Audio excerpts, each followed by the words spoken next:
beat of the now and the then, where the story starts and never ends. Tune and lean and feel the groove. Every moment, a vibe you can't lose.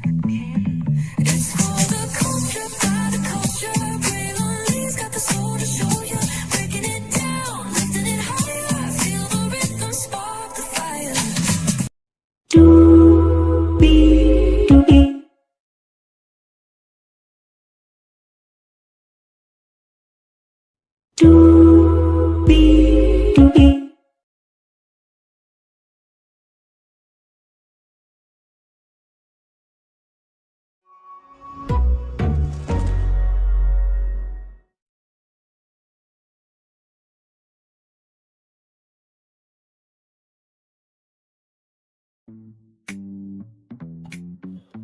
Well, hello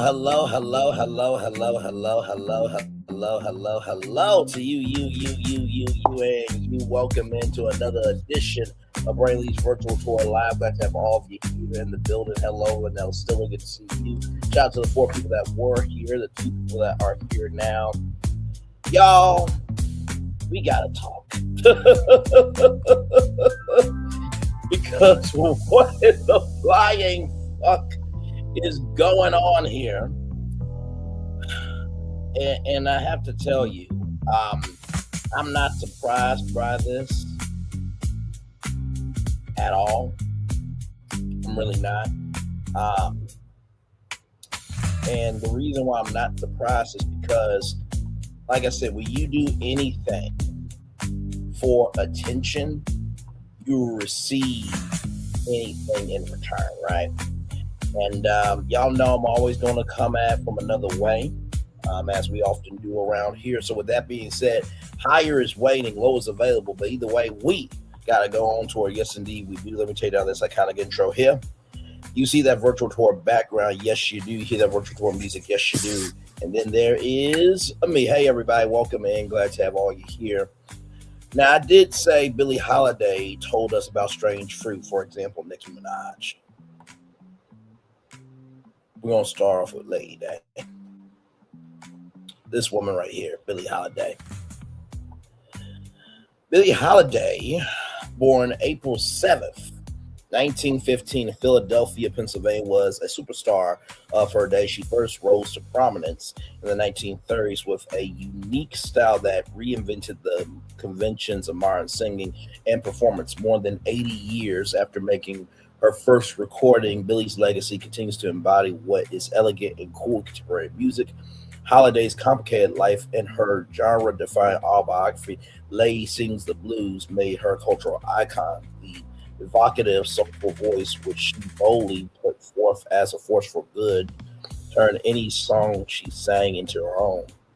Today, Billie Holiday is known for her musical masterpieces, her songwriting skills, her creativity, and her courageous views on inequality and justice.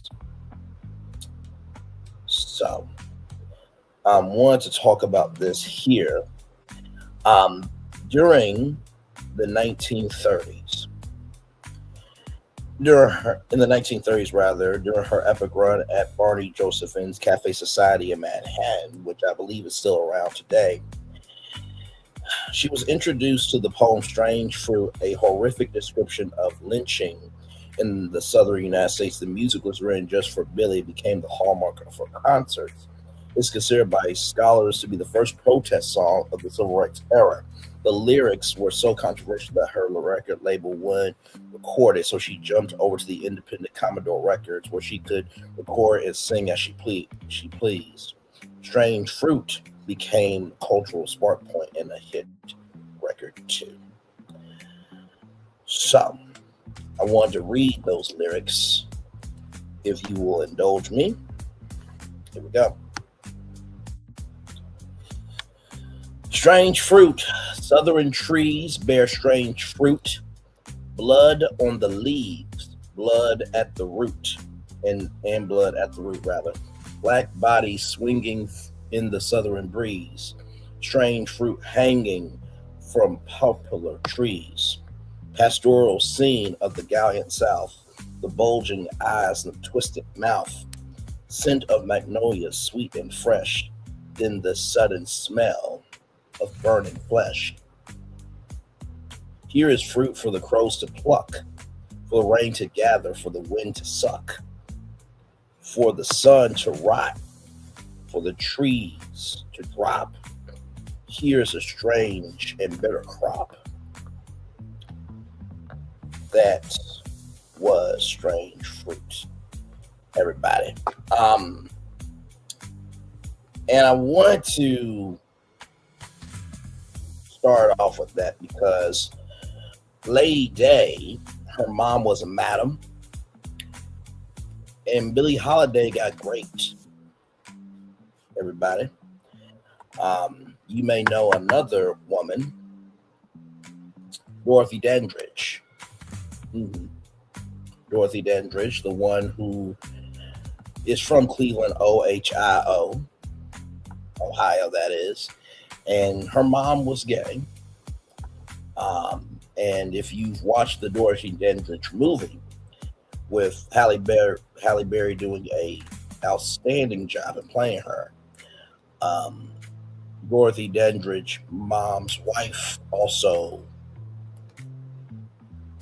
yeah.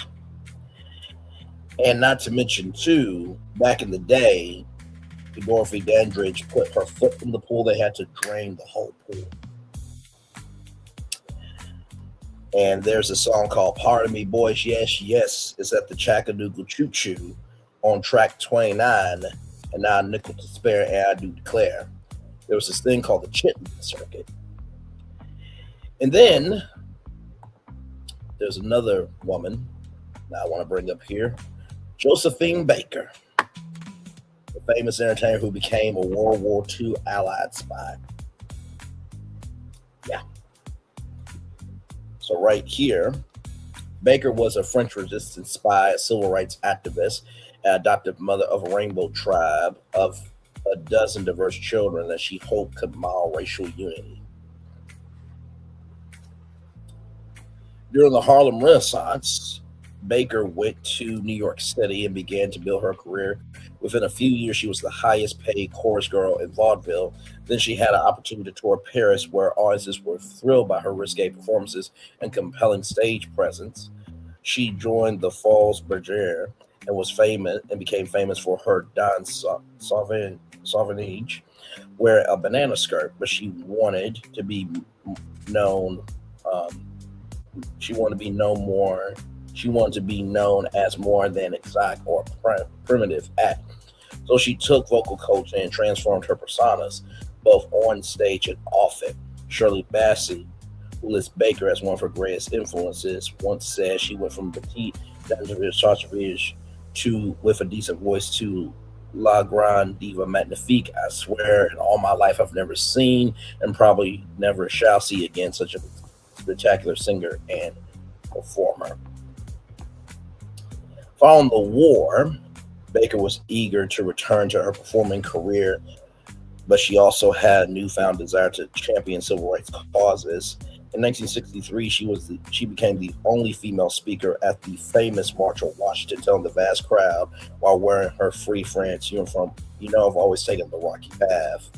I never took the easy one, but as I get older, and I knew I had the power and strength, I took the rocky path and tried to smooth it out a little. I wanted to make it easier for you." During her work with the civil rights movement, Baker formed an adoptive family she called the Rainbow Tribe. She hoped that her 2 daughters and 10 sons would show that children of different ethnicities and religions could still be brothers.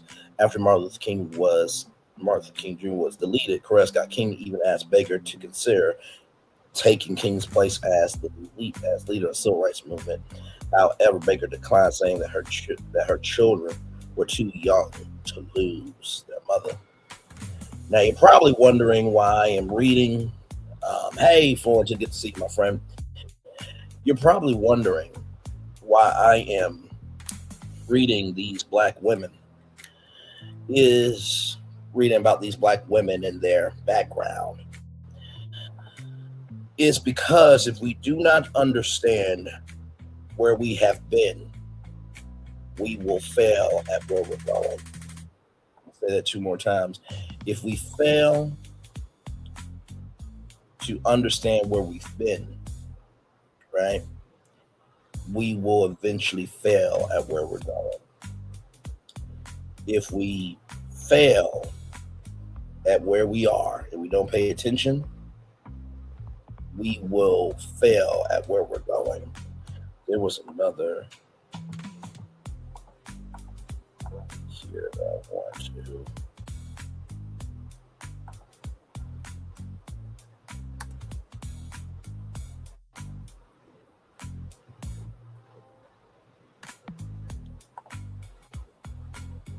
There's another. Yep, this was the one right here.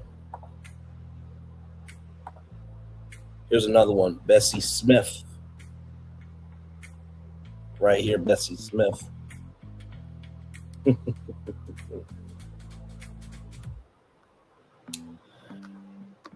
Right here, career.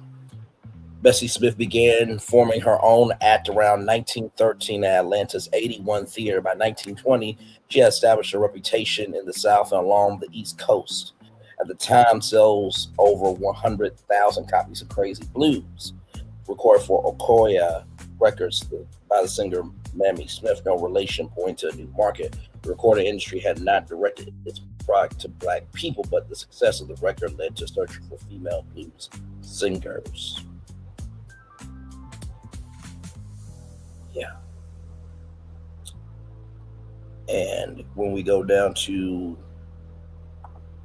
the personal life here, in the 1920s and 30s, African Americans had limited options in terms of hotels and other spaces to gather. Meet this need establishments were created by and for African Americans called buffet flats, which featured expensive food, free-flowing booze, and sex shows.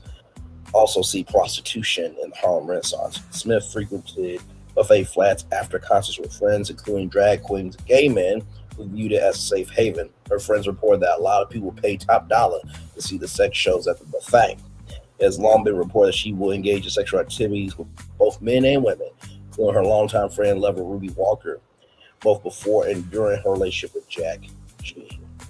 Her marriage was stormy with infidelity on both sides, including Smith's numerous female lovers. So, and there's one more.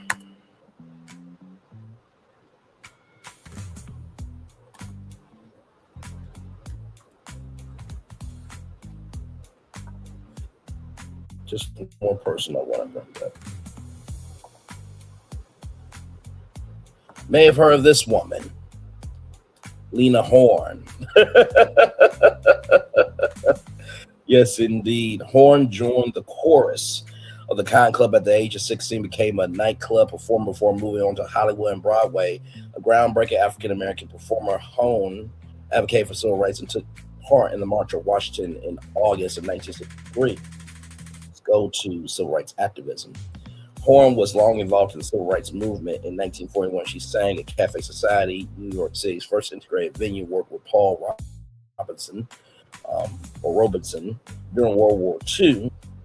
When entertaining for the troops for the USO, she refused to perform for segregated. She refused to perform for segregated artists or for groups in which German POWs were seated in front of black servicemen, according to her Kennedy Center biography. Because the U.S. Army refused to allow integrated audiences, she staged her show for a mixed audience of black U.S. soldiers and white German POWs. Seeing black soldiers had been forced to sit in the back seat, she walked off stage to the first row where the black troops were seated, performed with the Germans behind her. However, the USO observed at the time of her death that Horne did in fact tour extensively with the USO during World War II and on the West Coast and down south.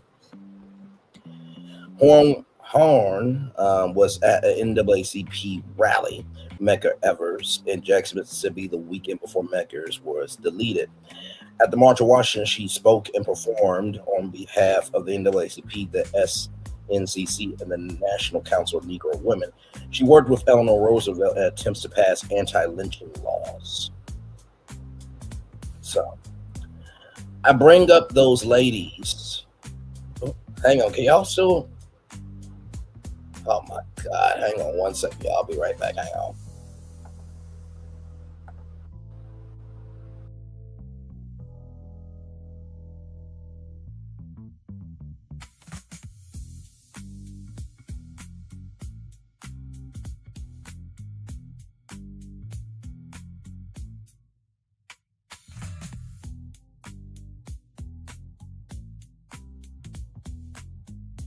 Hey, hey, what happened?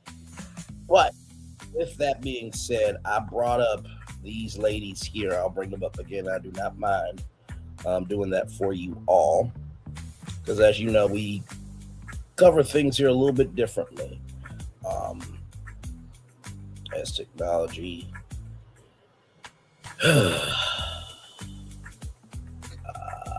God.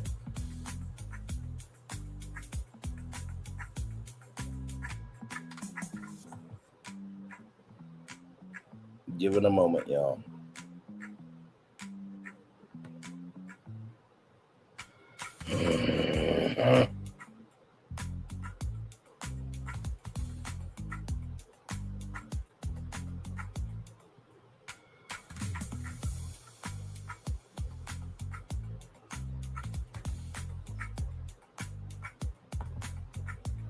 What is going on tonight?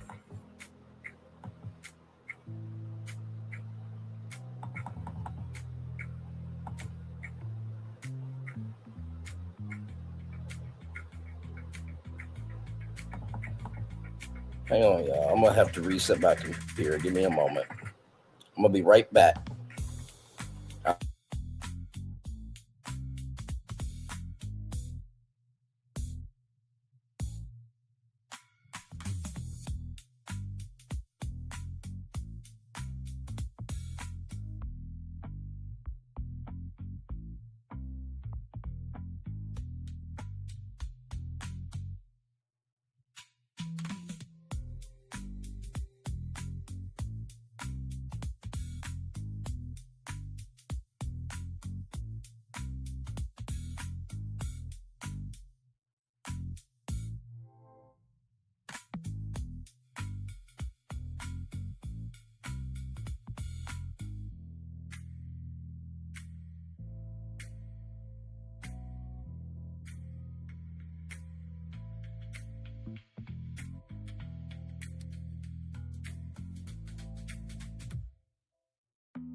Hey, back. Trying to do my job. Hell to the low. But I brought up Lady Day, Billie Holiday. I brought up Josephine Baker. I brought up Lena Horne. I brought up Bessie Smith. I brought up Dorothy Dandridge. I brought up all those black women to showcase. No, believe me, if anything happens, I will always come back. But I brought up all those women to just showcase to the barbs that back in the day, if Nicki Minaj, her husband, her child, any of her family or friends, including the fucking barbs, y'all would have been strange fruit in the 1950s. I know that's heavy. I know that's extremely hurtful to say. And I know that is very triggering to piss people off, but I don't give a fuck. I don't. Florida knows that over here, we can go from bravo to throwing it down for what needs to be said. And I don't mind doing that because the world is bigger than just reality TV. And there are times in your life where you are going to have to recognize that the more you just accept anything, the more you will receive anything.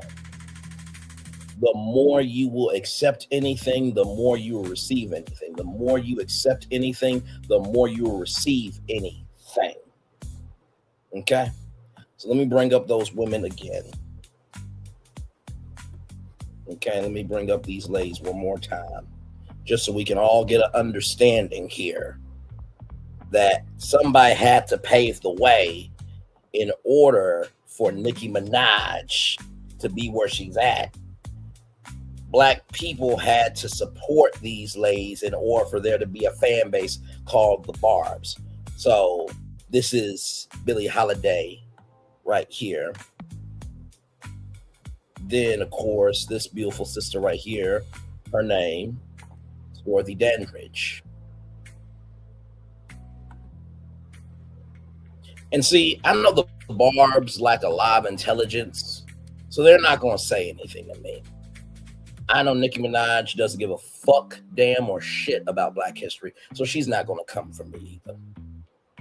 Because I don't have enough numbers to create the motion for her to gain traction. But Billie Holiday, Dorothy Dandridge,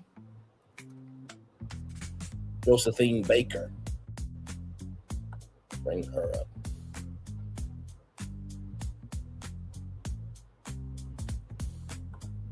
This one right here, Josephine Baker. Lena Horne.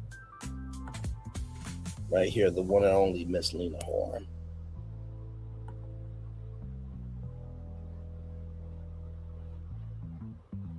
Right here. And then Bessie. The one and only Miss Bessie Smith. Right here, Bessie Smith. So, now that we got that handled accordingly, accurately, and responsibly, let's now talk about Nicki Minaj, who doesn't understand that without these women and without Black people supporting these women, she would not be able to be Nicki Minaj. There wouldn't be a fan base called the Barbs, nor would she have the freedom to move about the world as idiotic, psychotic, and deranged as the cunt that she is. And what of it?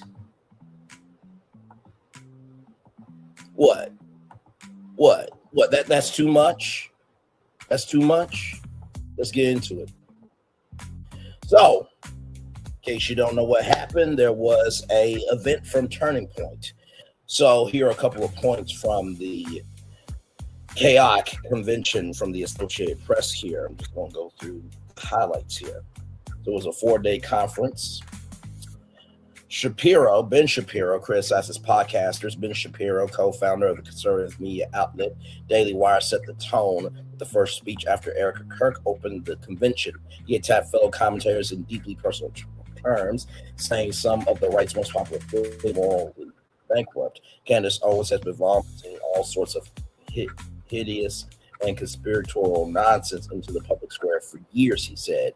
But yet you did hire her, Ben Shapiro. She did work at the Daily Wire at one time. Megyn Kelly is guilty of cowardice because she refused to condemn Owens for spreading unsubstantiated theories about Kirk Carlson's decision to host anti-Semite Nick Fuentes on his podcast was an act of morality imbecility. So, Shapiro's targets hit back. Barely an hour later, Carlson took the same stage and mocked Shapiro's attempt to deplatform and denounce people who disagreed with him. I watched it, he said. I laughed. Others had their chance the next night. Ben Shapiro is like a cancer, and that cancer spreads, said Steve Bann, former 47 advisor. Kelly belittled Shapiro as a marginal figure in the conservative movement and said their friendship is over.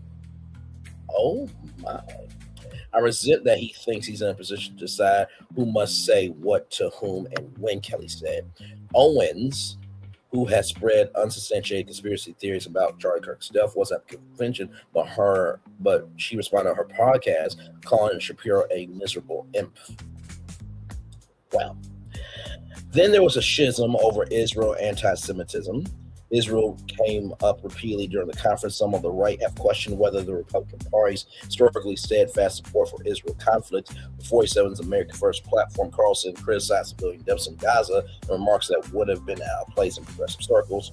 Some attendees dug deep into history, highlighting Israel's attack on the USS Liberty off the Sinai Peninsula.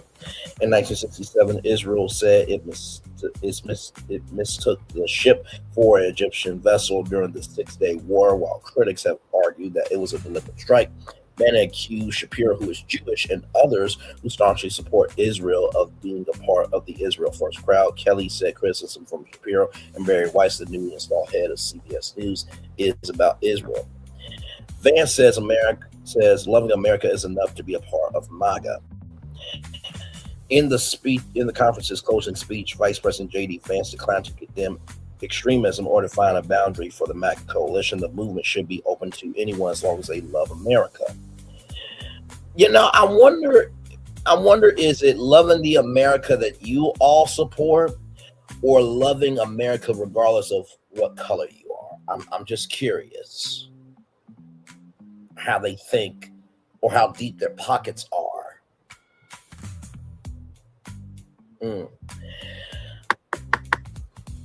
Yeah, I didn't bring a list of conservatives to denounce or to deplatform Vance, said Sunday. Erica Kirk pledged turning point support for Vance to be the next Republican presidential nominee. We are going to get my husband's friend J.D. Vance elected for 48 in the most resounding way possible. She said on the first night of the convention, Vance will be the 48th president if he takes office after 47. Turning Point is a major force on the right with massive volunteer network around the country that can be especially helpful in early primary states. Newsom is political enemy number one. California Governor Gavin Newsom, a leading Democrat presidential contender, was a favorite punching bag. It looks like they're going to nominate a California liberal who preside over rolling blackouts, open borders, and unchecked violent gangs. Fans said they're just trying to sell on whether it's going to be Gavin Newsom or Kamala Harris. Rapper Nicki Minaj, who made a surprise appearance below the California governor, using 47's favorite nickname for him, New Scum. Please tread lightly, Minaj said during an onstage conversation with Erica Kirk. That's what I would say to Gabby Poo. A representative from Newscom did not respond to request for comment. And of course, the Make America Healthy Again movement. Wait, that's a movement?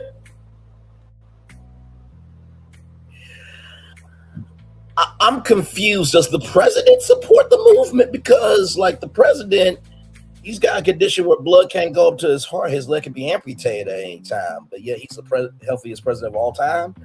Okay, let's talk about it. The Make America Healthy Again movement. I'm sorry. I'm so sorry. The Make America Healthy Again movement had a big presence at Turning Point, signaling its quick rise in the right-wing ecosystem. MAHA is spearheaded by Robert F. Kennedy, who leads the Department of Health and Human Services. However, there's been friction with other parts of the Make America Great Again coalition, particularly when it comes to rolling back environmental regulations. Wellness influencer Alex Clark, whose podcast is sponsored by Turning Point, asked the crowd whether the Environmental Protection Agency, the EPA, is with us or against us. Big chemical, big ag, agriculture, and big food are trying to sweep MAGA from MAHA so things can go back to business as usual, but we don't want that, do we, Clark said. So, there's a little bit of opposition?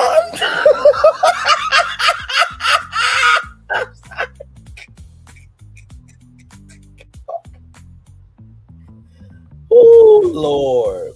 There is no, we are family. Hey, hey, hey, hey, hey, hey. I got all my sisters and me type of energy at this convention. Yeah. Clark and others have asked Voice 7 to fire EPA Administrator Lee Zeldin who responded by reaching out to MAHA activists. The EPA also said will release a MAHA agenda for the agency. The 47 EPA wants to partner with the MAHA community and make sure everyone has a seat at the table. EPA Press Secretary Carolyn Poland said in response to Clark's speech. So there is that. Ladies and gentlemen, oh, damn it. I figured this was going to happen. So here it is from Rolling Stone, but no need to fear because I got an article. I knew this was going to happen. Yep, sure did. Been here many times before, people. That's why you copy the article and post it on your Google Doc. Yeah, give me a moment. Oh, Lord Jesus, this is just...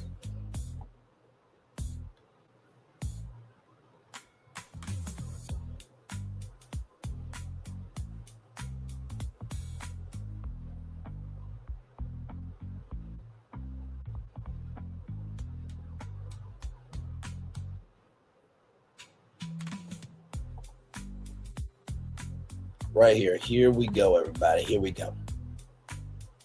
All right. So right here, Nicki Minaj joins Erica Kirk at Turning Point USA AmFest, praises 47 events. They're one of us. I can relate to them when I hear them speak. The rapper says of the president and vice president. Okay, here we go, everybody. From Phoenix, Arizona, Erica Kirk interviewed surprise guest Nicki Minaj on the final day of Turning Point USA's annual America Fest conference at the Phoenix Convention Center on December 21st, 2025 in Phoenix, Arizona. Minaj spoke about her frustrations with California Governor Gavin Newsom and why she's embraced the conservative movement. Nicki Minaj made a surprise appearance at Turning Point USA's America Fest on Sunday in Phoenix alongside Erica Kirk, the widow of Turning Point USA founder Charlie Kirk, and the organization's CEO. The pair arrived on stage to Minaj's song Super Bass, entering the venue holding hands. I am going to assume that Turning Point really doesn't listen to black music, so that was probably their first time actually hearing a black person. Wait, I'm sorry, Kanye West has... Wait a minute. Has Kanye West been to Turning Point? Interesting. Anyway, let's roll on. Entering the venue holding hands, they hugged before a Q&A session, which involved Minaj fawning over President 47, Vice President J.D. Vance. I love both of them. You love both of them? You know, speaking of loving on people, you know, Nicki Minaj spoke at the U.S. Embassy about, Nigeria and, Christians being persecuted and things of that energy. And no Christian, no person, man, woman, or child, should be persecuted unnecessarily. But, I noticed something because Nicki Minaj said that, she loves them both. Are you not married anymore? Because that says Miss Nicki Minaj right there. Like, no, this is a still shot from SkyNews.com. It says it right there. Keynote remarks Miss Nicki Minaj. So it did have Miss Nicki Minaj Petty. So are you single? Are you single? Are you single? Listen. Now, listen, if you want to do a menage a trois, if you want to be in a polyamorous relationship with an old fuck that's about to be 81 years old and a guy who, made love to a couch and everything else. And, both of them definitely believe this, Nicki. But I just think you should know before you start loving on both of these people what they believe here. So, a lot of towns don't want to talk about it because they're so embarrassed by it. In Springfield, they're eating the dogs, people that came in. They're eating the cats. They're eating the pets of the people that... A lot of towns don't... I just think that's important to know for Nicki. Before she starts loving on these two men, I believe that she should know all the facts. Like going to Carfax.com and getting a report on a used car. I think she should get, the soul facts, and understand these two souls before she starts loving on both of them. Just we look out for people over here. That's what we do, ladies and gentlemen. All right, back to the article here. She said during the conversation, as a clip from Fox News relayed, Kirk Minaj, welcome Minaj, right, who responded, "I'm honored to be here. Thank you for having me." Q&A opened up with Kirk asking Minaj to read some of her tweets criticizing California Governor Gavin Newsom, a Democrat. Kirk described Minaj's tweets as amazing. They're so funny. Recently, Minaj attacked Newsom on social media as he considers a 2028 presidential run. She criticized him for expressing support for transgender children. Now, recognize Governor Gavin Newsom tweeted out about Megan's Law, which references Nicki Minaj's ex-husband. I'm going to say ex-husband here because right here it says Miss Nicki Minaj. So I'm respecting what the U.S. Embassy put up, right? So Miss Nicki Minaj, single. Apparently, she does not believe in laws protecting children, and that includes her own son. So she got upset by a law that's factual, actual, smactual, that is about protecting our most innocent population, children. She got mad at Governor Gavin Newsom for tweeting that out. So she wants to, talk about, his support for transgender children. At least he's supporting children having support, regardless if they're transgender or not. That's the hill you want to die on. You married to a PDF file, but you won't go after somebody who's defending transgender children. Okay. In one tweet, Minaj wrote that Newsom will be in a race that you will not win. In another, she rails on him for his support of transgender children. Imagine being the guy running on one to see trans kids. Now, Nicki Minaj tried to twist this around where seeing trans kids, and that's not what he was seeing. That's not what he was trying to say. Rather, he wants to see trans kids do well at life. So Nicki Minaj took an inch, tried to make that a mile. Okay?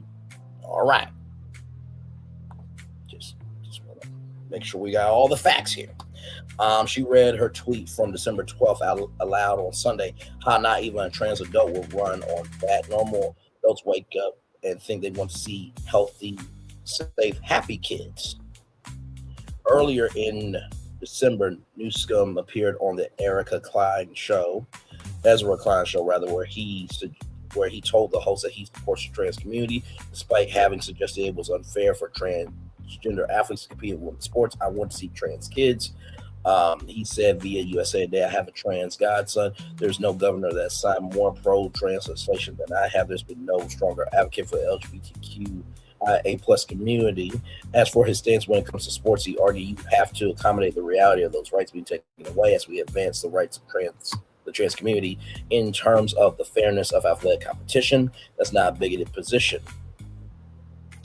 On Sunday at America Fest, Kirk invited Minaj to express what she liked to say to Newsom now, referring to him as Newscum. The derogatory term 47 also uses to refer to the governor. Minaj said, we don't have a problem cleaning up the scum if we have to tread lightly. That's why I would say to Gabby Poo. Now, of course, if you can read between the lines, we don't have a problem cleaning up the scum if we have to. That was a veiled threat. Okay. Gavin Newsom does have every right to sue Nicki Minaj if he wanted to, because that was a threat. Because God forbid Nicki Minaj gets swatted. Oh, wait, she was swatted. And that wasn't cool, right? So would it be fair for Governor Gavin Newsom to say, I'm going to say on the big screen, that I have no problem getting rid of a black woman if I need to?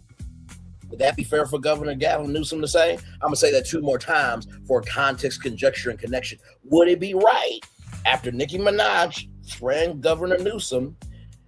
Would it be right for him to say, I have no problem getting rid of a black woman if I need to? Would it be right for Governor Gavin Newsom to say, I have no problem getting rid of a black woman if I need to? No, it would not. Okay.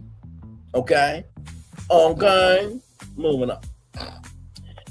Then she went on to praise 47 in advance. I have the utmost respect and admiration for our president. She says he has, I don't know if he knows this, but he's given so many people hope that there's a chance to beat the bad guys and win, to do what you're held high and your integrity with tact. Oh, my Lord Jesus. Okay, well, integrity intact. So having allegations that were substantially true of raping a woman in a New York City dressing room is, let's go back to our words, holding your head up high and having integrity intact. Using campaign funds to pay off a porn star is holding your head up high, having integrity intact. Having an insurrection happen because you didn't win and potentially deleting your vice president, other members of Congress is holding your head up high, having integrity intact.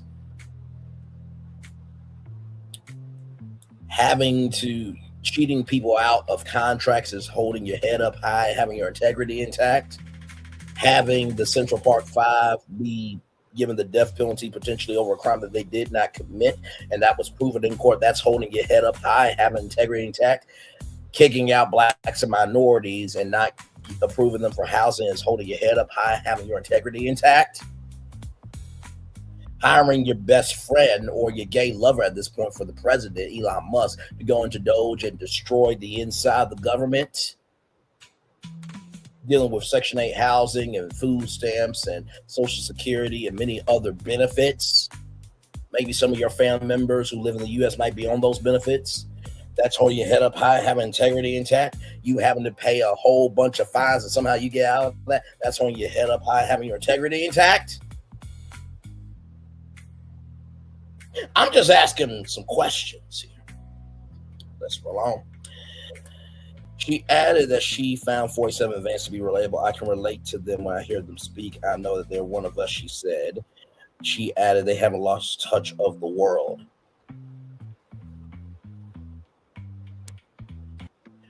You do realize, right, that if you, your husband, and your son were in a sundown town, and for those of you who don't know what sundown town is, basically it means for black people, you better not be in that town, otherwise things will happen to you.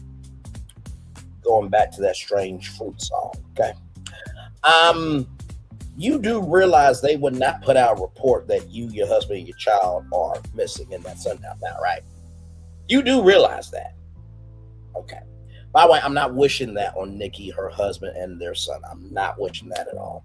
But we have to go there in order to understand here. We got to go there in order to understand here. We got to go there in order to understand here. Why do you think I brought up 5 black women that paved the way for Nicki to be able to be this much of a fucking dumb cunt? Okay. Okay. All right. Rolling on. You know, they're still connected to the world and what's happening in the world with the younger people and older people, the richer people and not so rich people. They have the ability to still connect and be real and make us feel proud to be an American. Okay.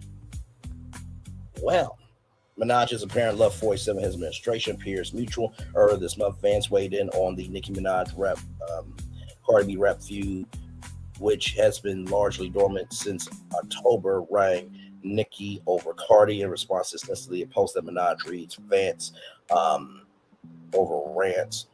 Minaj has also boosted social media posts featuring 47 with Elon Musk, as well as a video highlighting 47's accomplishments since he began his second term. More recently, Minaj's appearance at the United Nations headquarters, in which she made misleading claims of extremism against Nigerian Christians, which was reportedly facilitated by 47's advisor Alex Burgess. Which, by the way, apparently Nicki Minaj is single. Okay, this was her at the U.S. Embassy, and she's single allegedly. That's what they posted. Okay, that's what they posted. That's what they posted.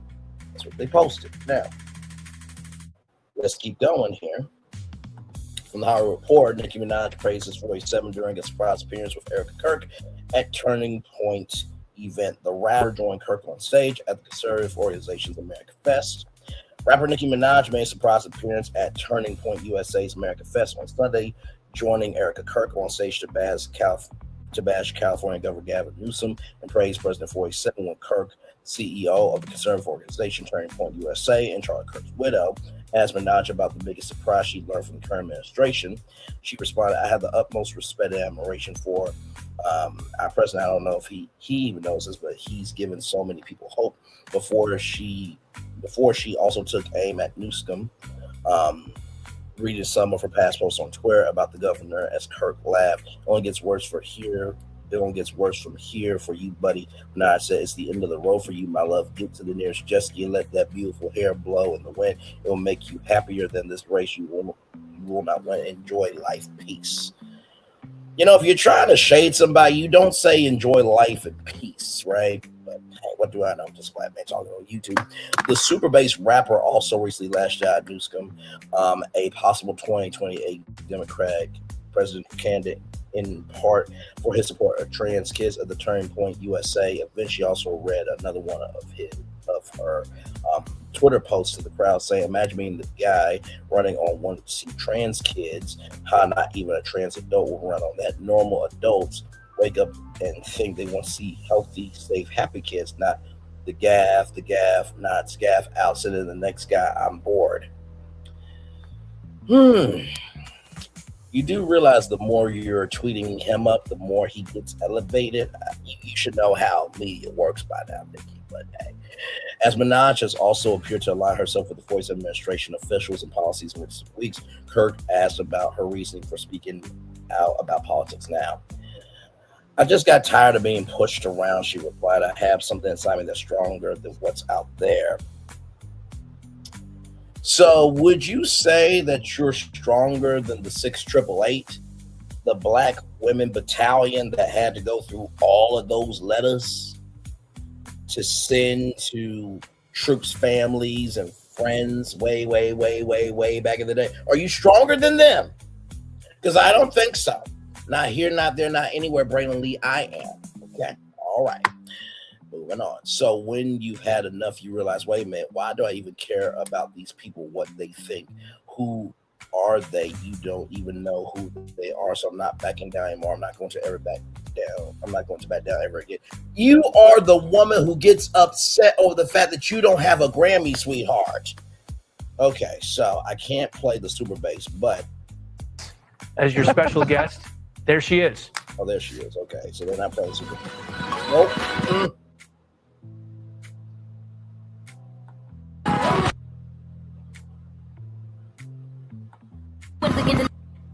Okay, sit down. You see how dramatic there are the sparkles and everything? Nope. Okay, there we go.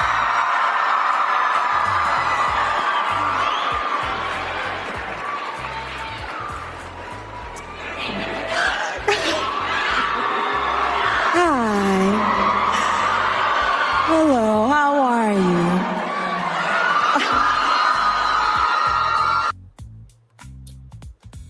Child, listen. So after she said hello and hi, how are you? She's got some things to say. So we're gonna go through those things. Okay, we're gonna go through these things.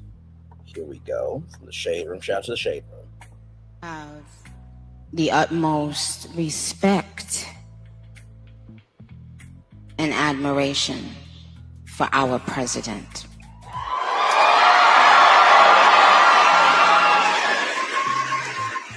He has, I don't know if he even knows this, but he's given so many people hope that there's a chance to beat the bad guys and to win and to do it with your head held high and your integrity intact.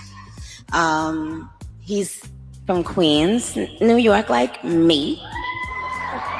So, but what it's shown me personally is sometimes, you know, even in the worst feeling times in your life, you think that you're never going to come back from it. I have. So Queens, New York, right? Let's look up Queens, New York, right?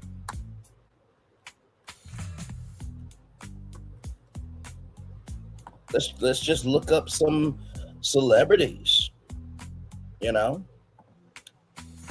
Oh my God, 50 Cent, born in South Jamaica. LL Cool J, Nas, Paul Simon Garfunkel, Tony Bennett. Hey everybody, I'm Tony Bennett. You know, I gotta tell you, this Braylon cat, he's a smooth brother, as they say. That's what they say in the black community, right? Y'all go like, comment, share, subscribe to Braylon Lee. That's a smooth black motherfucker right there. I'm sorry, Braylon. I like how black people speak. You're bold, you're brash, and you don't give two fucks, dams, or shits about it. But you have some soul to you. I like that shit. I'm gonna let you have your show back. Thank you, Tony Bennett. I appreciate you, brother, always. Thank you so much for that. Martin Scorsese. Of course, that is Howard Stern there as well. Al Roker, Aidan Brody, Christopher Walken, Aquafina, Lucy Liu, Dre Matrio, Ray Romano, John Favreau, Howard Stern, Al Roker, Ethel Marion. Okay. Also, too, Fran Drescher. So there are other people from Queens. Okay. Hey, Phil, good to see you. Like I said, there's other people from Queens. Okay. All right. Let's keep going. She had more to say. But you do. And our president shows that. He's been through every single thing a person could be through publicly. Having to constantly be lied on. It's not really that funny. Until you are in that person's shoes that's being lied on, you'll never understand what it feels like. That person is a human being. They have a family who has to read those lies. And it's just not fair. But you do. We won't be silenced ever again. We will speak up for Christians wherever they are in this world. Amen. Oh, my Lord, Sister Minaj, I gotta tell you something. As a member of the congregation, I'm trying to look for a witness in this church, and I'm not seeing one that's agreeing with your ass. You do realize there's levels to Christianity. There's, evangelicals, Anglo-Saxons. There's Full Gospel Baptist Church, Church of God in Christ, Episcopal. There's levels to this, right? So the Christians that you're there to speak to, they ain't you. They ain't me, right? So listen, I guess if you are alive and breathing and you have a pulse, I guess you can speak. But there came a point in time where shame, humiliation, embarrassment, uneasiness, and just the unmitigated just fervor of what the fuck actually mattered. Right? And there was a shame with it. And there's a difference between canceling somebody and holding somebody accountable. Let's keep going. Dear young men, you have amazing role models like our handsome, dashing president.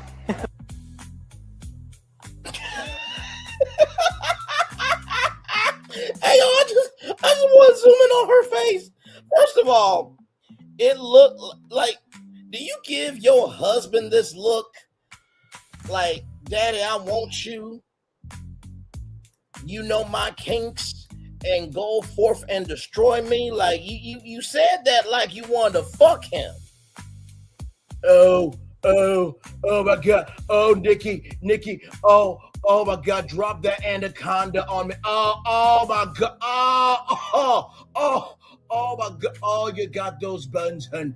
Oh, you got those buns. Oh my God. You're squirting and releasing and everything, but you releasing that super bass. Really?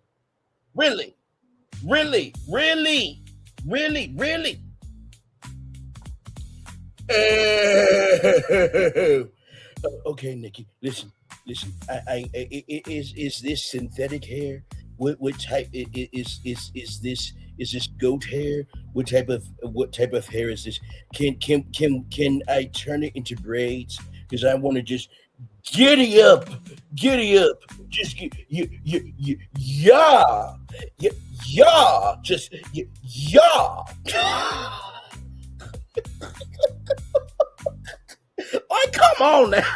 Now, I know Phil and Fullerton, they are ashamed, beside themselves, and disgusted with their behavior, and they probably are going to have questions after this live of, did you really do that live? Really? Like, did you really have to go there?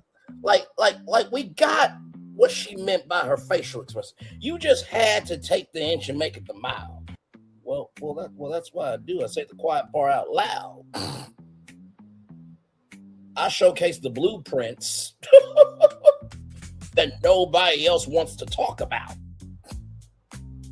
What you want me to do? You saw the thumbnail, you know my voice, and damn it, you know why you're here. But let's keep going. I just had to get that out. Okay, let's keep going. And you have amazing role models like the assassin J.D. Vance, our vice president. And when I say that,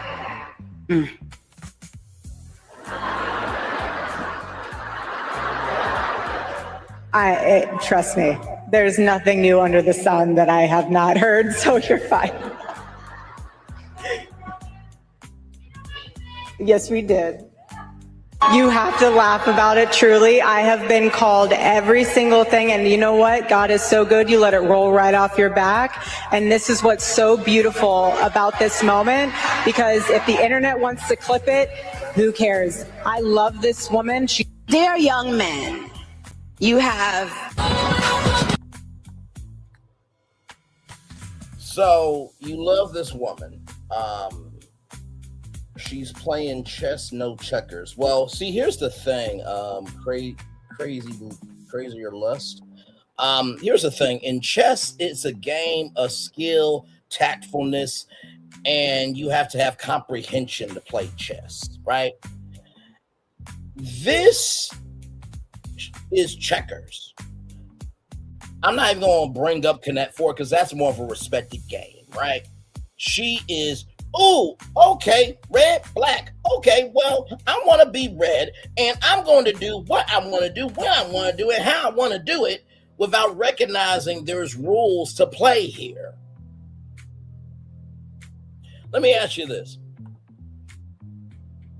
If Nicki Minaj was a regular schmegula, to use Cardi B's words, person on the street, and she got, let's just say she got George Floyd, Sandra Bland, the woman who got unnecessarily unalived in her own home, Trayvon Martin, any of the black people that are no longer here with us, if she was a regular schmegula person, would Turning Point, would MAGA, would anybody on that side give a fuck about her existence? That's the question.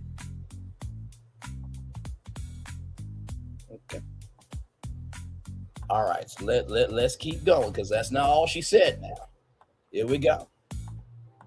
If as black women, we felt that we were not being represented and not being admired for our beauty, if we felt like that as black women, why would we want to do that to other women? Why would we now need to make other people downplay their beauty so that we can feel, no, that's not how it works. I don't need someone with blonde hair and blue eyes to downplay their beauty because I know my beauty. Do you understand? It doesn't bother me that a woman feels and says that she's beautiful. So wait a minute. You mean to tell me that when Hiss came out that you didn't make a song called Bigfoot and everybody dragged your ass for it because of how shitty of a rap that was? You mean to tell me that anytime somebody had something to say about you, you didn't respond? You mean to tell me that you have no sins that you've committed and you can cast stones? Is that what you're telling me? Definitely the left wanted to end her. It was her turning point to switch up, period. You know, listen, crazy or less, she's been ending herself for quite a while before this was going to happen, okay? That's why I said in the thumbnail, was Amber Rose not available to do Erica Kirk's job? Yeah, Florida, I did expect her to be there, but okay, and it was indeed a turning point asset, absolutely. Well, she just played for Shock Factor. This is a turning point for her to be there, absolutely. And like I said, Floritan has been here for some virtual tours. Phil, he's more here for the theme park tours, but also Phil knows me for how I carry myself, right? And both of these brothers of mine in theme parks, they are not just with me because I'm black. Okay, let me say this on the big screen. They're not just with me because I'm black. They're with me because of my integrity, my creativity, my care, my consideration, but most of all, my unapologetically enthusiasm of giving a fuck about right is right and wrong is wrong, doing what you said you're going to do, and just because you don't have the best to give from your soul doesn't mean your resources, what you have, is not good for somebody. That's why Florida and Phil roll with me as they do. This is just who I am. So, she's answering for Erica about what she's been seeing lately. This was over McSweeney. Understood. And by the way, like I said, over here, we really don't get into politics that much. We talk about social issues, right? But we really don't get into politics. We don't. This is one of those times where pop culture and politics have been colliding, right? But I haven't made fun of Caroline Levitt, not one time. Now, I did bring up the fact that somebody, around her, right? I think it was her godson's mom got deported, and she's staying with the president. I brought that up, but that was an actual factual thing. Merit is key to you provide everything that the job needs. Thank you very much, Phil, for that support. So, let me play this here. Here we go. Now, by the way, these clips here are from Here's Why with Kevin Ortega Rojas. So here's this. Listen to this. Has persisted with the same gift. Grit. It has been a long day. Has persisted with the same gift. Grit. It has been a long day. The devastating loss of Charlie Kirk, my incredible husband at UVU. Caleb has persisted with the same gift. Grit. It has been a long day. Well, right here, it takes a grifter, gift, grit to know another grifter, gift, grit. That part. Let's keep going. Apparently, Nicki Minaj was paid to appear at Turning Point USA's AmFest. Immigrant rapper. Oh, she is from Trinidad. Yeah. Immigrant rapper Nicki Minaj, who is married to a registered sex offender and rapist, was paid a hefty bag to appear at Turning Point USA's AmFest. While the amount is unclear, the company records prove that they spent tens of millions of dollars on their speakers. Reporting on Turn USA's Form 990 for the years ending June 30th, 2023, the organization spent $29 million for travel and conventions and $20 million in compensation. The organization has grown drastically since the report, which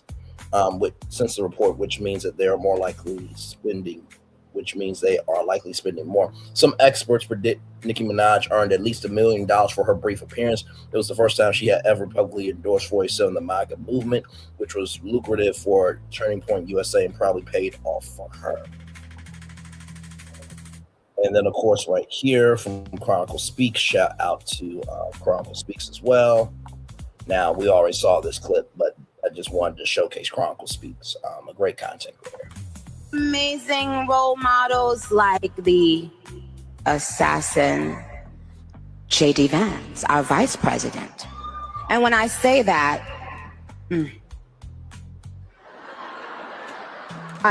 trust me, there's nothing new under the sun that I have not heard, so you're fine. Yes, we did. I love you. I love you. You have to laugh about it, truly, because if the internet wants to clip it, who cares? I love this woman. She's an amazing woman. She has a soul and a heart for the Lord. You have amazing. So, I want to bring up a clip because I don't know if Erica knows what her husband said, but right here, let's watch this. Oh, sorry, I gotta refresh it.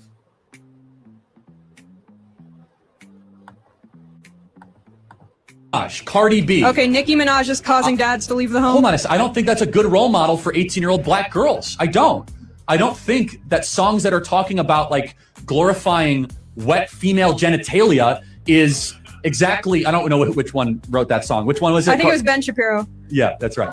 Yeah. But but by the way, the role models of the 1940s and 50s for Black America were completely different.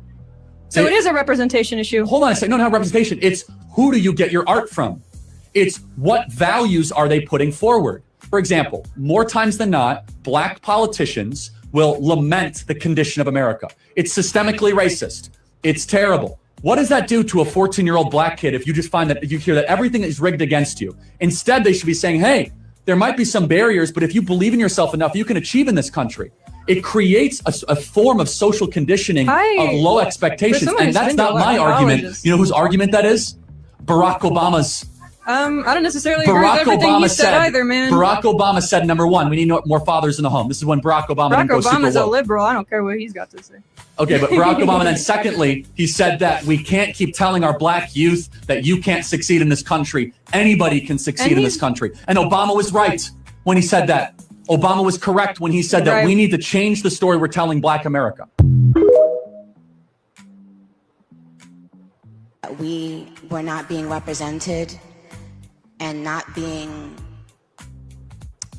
admired for our beauty. If we felt like that as black women, why would we want to do that to other women? Why would we now need to make other people downplay their beauty so that we can feel, no, that's not how it works. I don't need someone with blonde hair and blue eyes to downplay their beauty because I know my beauty. Do you understand? It doesn't bother me that a woman feels and says that she's beautiful. Why shouldn't she feel that? Why have we gotten to a point where certain colors or certain kinds of people have to be afraid of loving themselves and loving the way they look? Like, isn't that wild? Minaj, Cardi B. Okay, Nicki Minaj is causing dads to leave the home. Hold on a second. I don't think that's a good role model for 18-year-old black girls. I don't. So yeah, let me bring up another content creator, Kempire. Hang on, let me do this right here real quick, just so you can get the full context, conjecture, and connection. This is basically kind of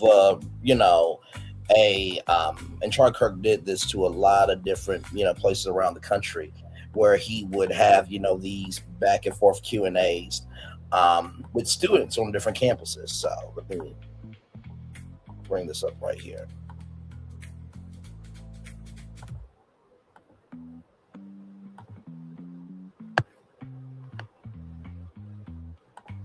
Okay, here is Kempire. Here we go. You can't help but laugh when you find old footage of Charlie Kirk blasting that Nicki Minaj is By the way, shout out to 92% News. That was the last content creator that we just watched. Okay, now get higher. You can't help but laugh when you find old footage of Charlie Kirk blasting that Nicki Minaj is not a good role model for young Black women. It's the proof is in the pudding.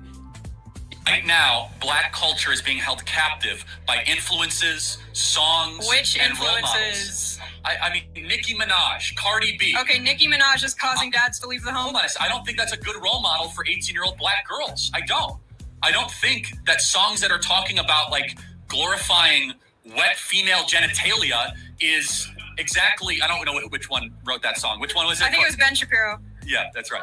Yeah, but by the way, the role models of the 1940s and 50s for Black America were completely different.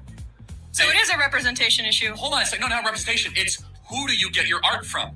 It's what values are they putting forward? It's the question of every day. For example, more times than not, Black politicians will lament the condition of America. It's systemically racist. It's terrible. What does that do to a 14-year-old Black kid if you just find that if you hear that everything is rigged against you? Instead, they should be saying, hey, there might be some barriers, but if you believe in yourself enough, you can achieve in this country. It creates a form of social conditioning of low expectations. He's gonna laugh at you. They're all gonna laugh at you. You can't. Nothing going to laugh at you. And I think that was, Erica Kirk's homegirl talking to her about they're gonna laugh at you for what you support, right? So a couple more content creators here. So this is Millie Chun TV here, and I bring up that clip to showcase that at the beginning, middle, and end of the day, Nicki was really a pawn for them to say, hey, we like Black people, we cool, we have to cook out. And I remember saying something on Dr. B's Crib Almost Live when I was at Black Squirrel Radio at Kent State University. I said this during the 2016 Republican National Convention. Just because they embrace you for a moment doesn't mean they will accept you into the experience. Just because they embrace you for a moment for what you can do for them doesn't mean that they will accept you for who you are. Just because they can embrace you for a moment of what you can do for them doesn't mean that they are going to accept you for who you are as a human being. Let's keep going with Millie Chun. Here we go. Hey y'all, it's your girl Millie Chun. I'm out here trying to make the season bright. And Nicki Minaj is out here. What is she doing? So then, shout out to Essence of Black Culture. Erica Kirk just brought out Nicki Minaj at Turning Point USA's America Fest event. Nicki, for young men, don't be new scum. Dear young men, you have amazing role models like your handsome, dashing, the current administrator. Now, I will say the current administrator took me out. Floriton, those were good genes. Though very good genes, talking about the American Eagle thing. The joke was clearly jeans rhymes with jeans. Was never saying she has great genes, but genes to your face. American Eagle work. Gene Hackman and Gene Wilder are great too. The more time goes, the more we miss Charlie. I would say to each their own on that. I think there are some people that, and I remember a Black preacher that I brought up, right? Very, very powerful man of God.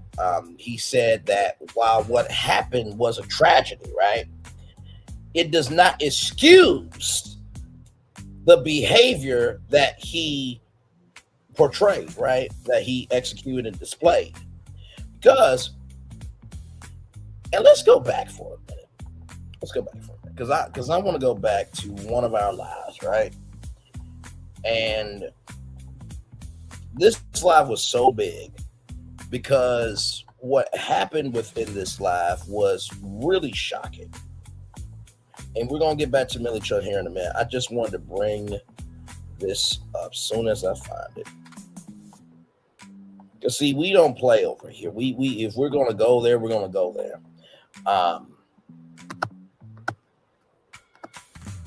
Right here. this live right here about, so it's President 47 gonna go after Tucker Carlson. So I want to go back to this right here. Be used by, like, ain't no way in hell that this is happening, right? And we're not going to have a conversation on it, right? So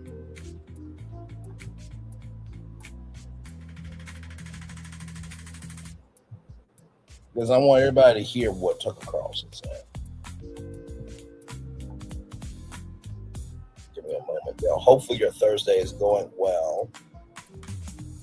Okay, here we go. you hope that Charlie Kirk's death won't be used by a group we now call bad actors to create a society that was the opposite of the one he worked to build. You hope that. You hope that a year from now, the turmoil we're seeing in the aftermath of his murder won't be leveraged to bring hate speech laws to this country. And trust me, if it is, if that does happen, there is never a more justified moment for civil disobedience than that, ever. And there never will be. Because if they can tell you what to say, they're telling you what to think. There is nothing they can't do to you because they don't consider you human. They don't believe you have a soul. A human being with a soul, a free man, has a right to say what he believes, not to hurt other people, but to express his views. Okay. I'm going to repeat that 2 more times. Okay. All right. So what we're not going to do is put lipstick on a pig and then put out to the pasture and think somebody is going to pick up the pig and make it a pet. That's what we're not going to do. So I'm going to play that 2 more times. Okay, here we go.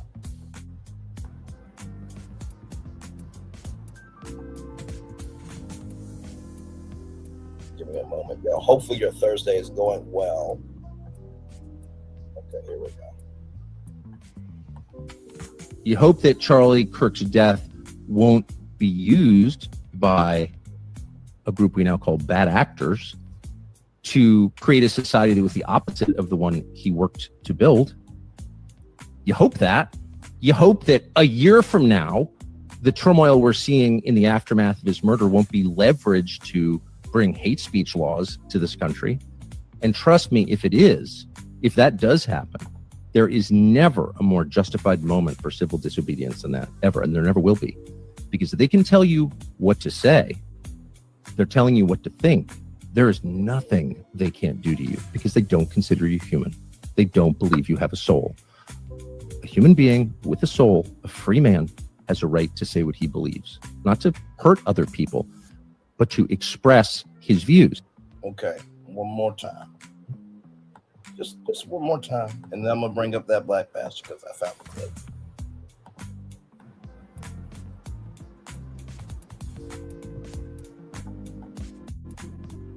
Give me a moment, y'all. Hopefully your Thursday is going well. Okay, here we go.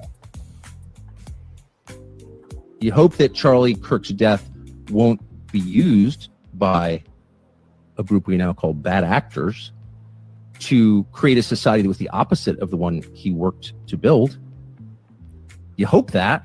You hope that a year from now, the turmoil we're seeing in the aftermath of his murder won't be leveraged to bring hate speech laws to this country.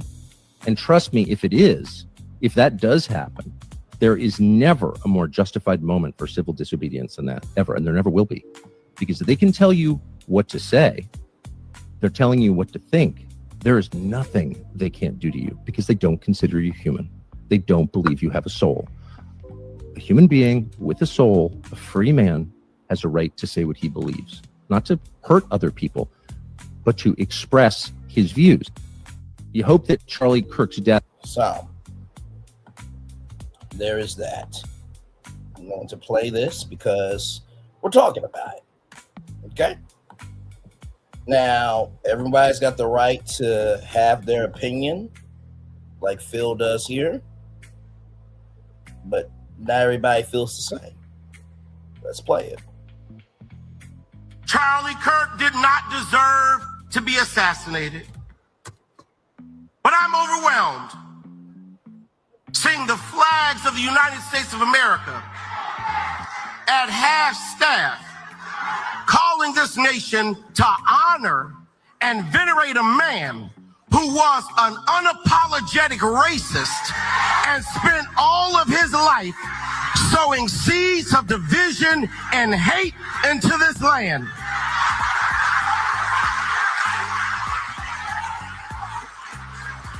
And hearing people with selective rage who are mad about Charlie Kirk but didn't give a damn about Melissa Hortman and her husband when they were shot down in their home, tell me I ought to have compassion for the death of a man who had no respect for my own life.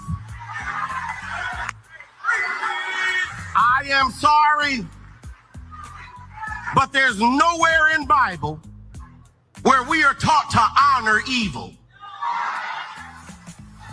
And how you die does not redeem how you lived. You do not become a hero in your death when you are a weapon of the enemy in your life.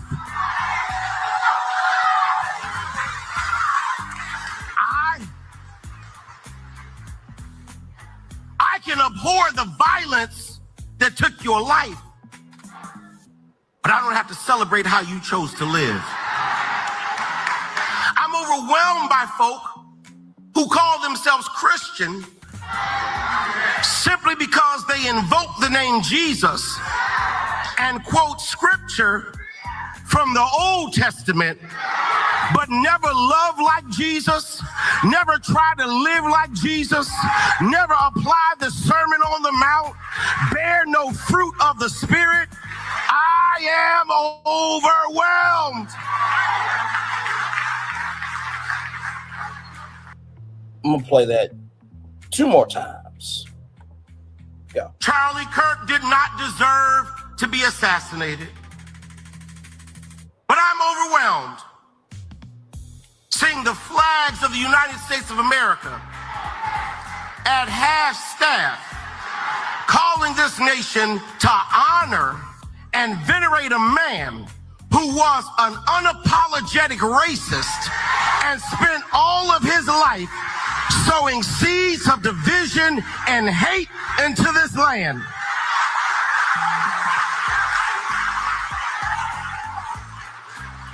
And hearing people with selective rage who are mad about Charlie Kirk but didn't give a damn about Melissa Hortman and her husband when they were shot down in their home, tell me I ought to have compassion for the death of a man who had no respect for my own life. I am sorry, but there's nowhere in Bible where we are taught to honor evil. And how you die does not redeem how you lived. You do not become a hero in your death when you are a weapon of the enemy in your life.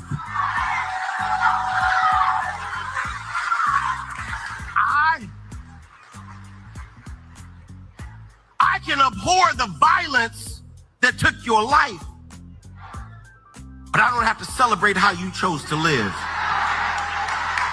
I'm overwhelmed by folk who call themselves Christian simply because they invoke the name Jesus and quote scripture from the Old Testament, but never love like Jesus, never try to live like Jesus, never apply the Sermon on the Mount, bear no fruit of the Spirit. I am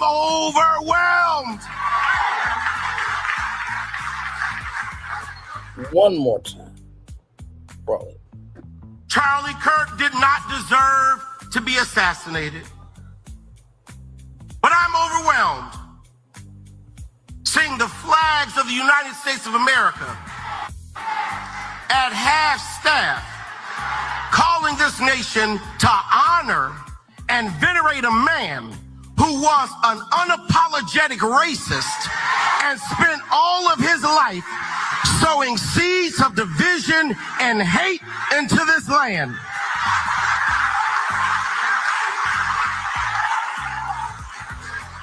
And hearing people with selective rage who are mad about Charlie Kirk but didn't give a damn about Melissa Hortman and her husband when they were shot down in their home, tell me I ought to have compassion for the death of a man who had no respect for my own life. I am sorry, but there's nowhere in Bible where we are taught to honor evil. And how you die does not redeem how you lived. You do not become a hero in your death when you are a weapon of the enemy in your life.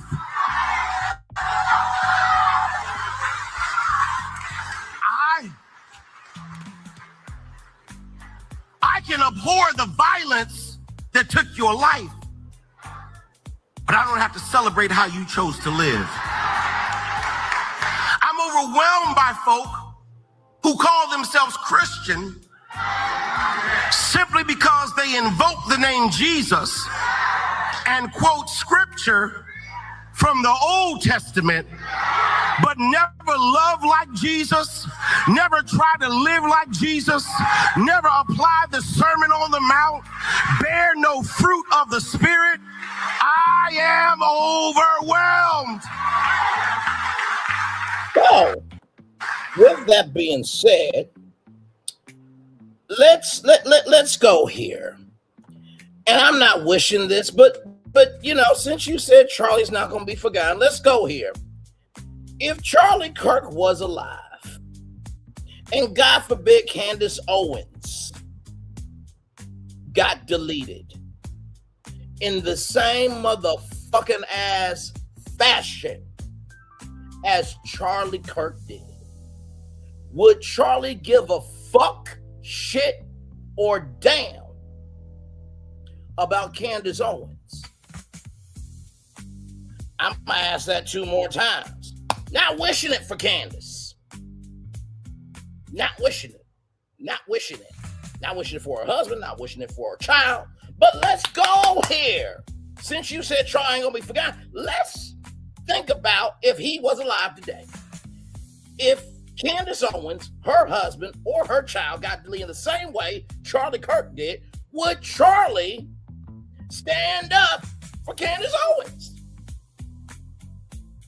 her child, or her husband? If Charlie was alive and Candace Owens, her child, or her husband got deleted in the same motherfucking ass fashion as Charlie Kirk, would Charlie give a fuck? So somebody can answer that for me. Shut the fuck up talking. Okay? All right. I still love you, Phil. I still love you, Florida. I love everybody who loves me. But there's got to come a point in time where we can really get real about all of the real and not just what we want to talk about. Let me bring up Strange Fruit and read these lyrics to y'all. Okay. Southern trees bear strange fruit, blood on the leaves and blood at the root. Black bodies swinging in the southern breeze, strange fruit hanging from popular trees. Pastoral scene of the gallant South, the bulging eyes and the twisted mouth, scent of magnolias, sweet and fresh, then the sudden smell of burning flesh.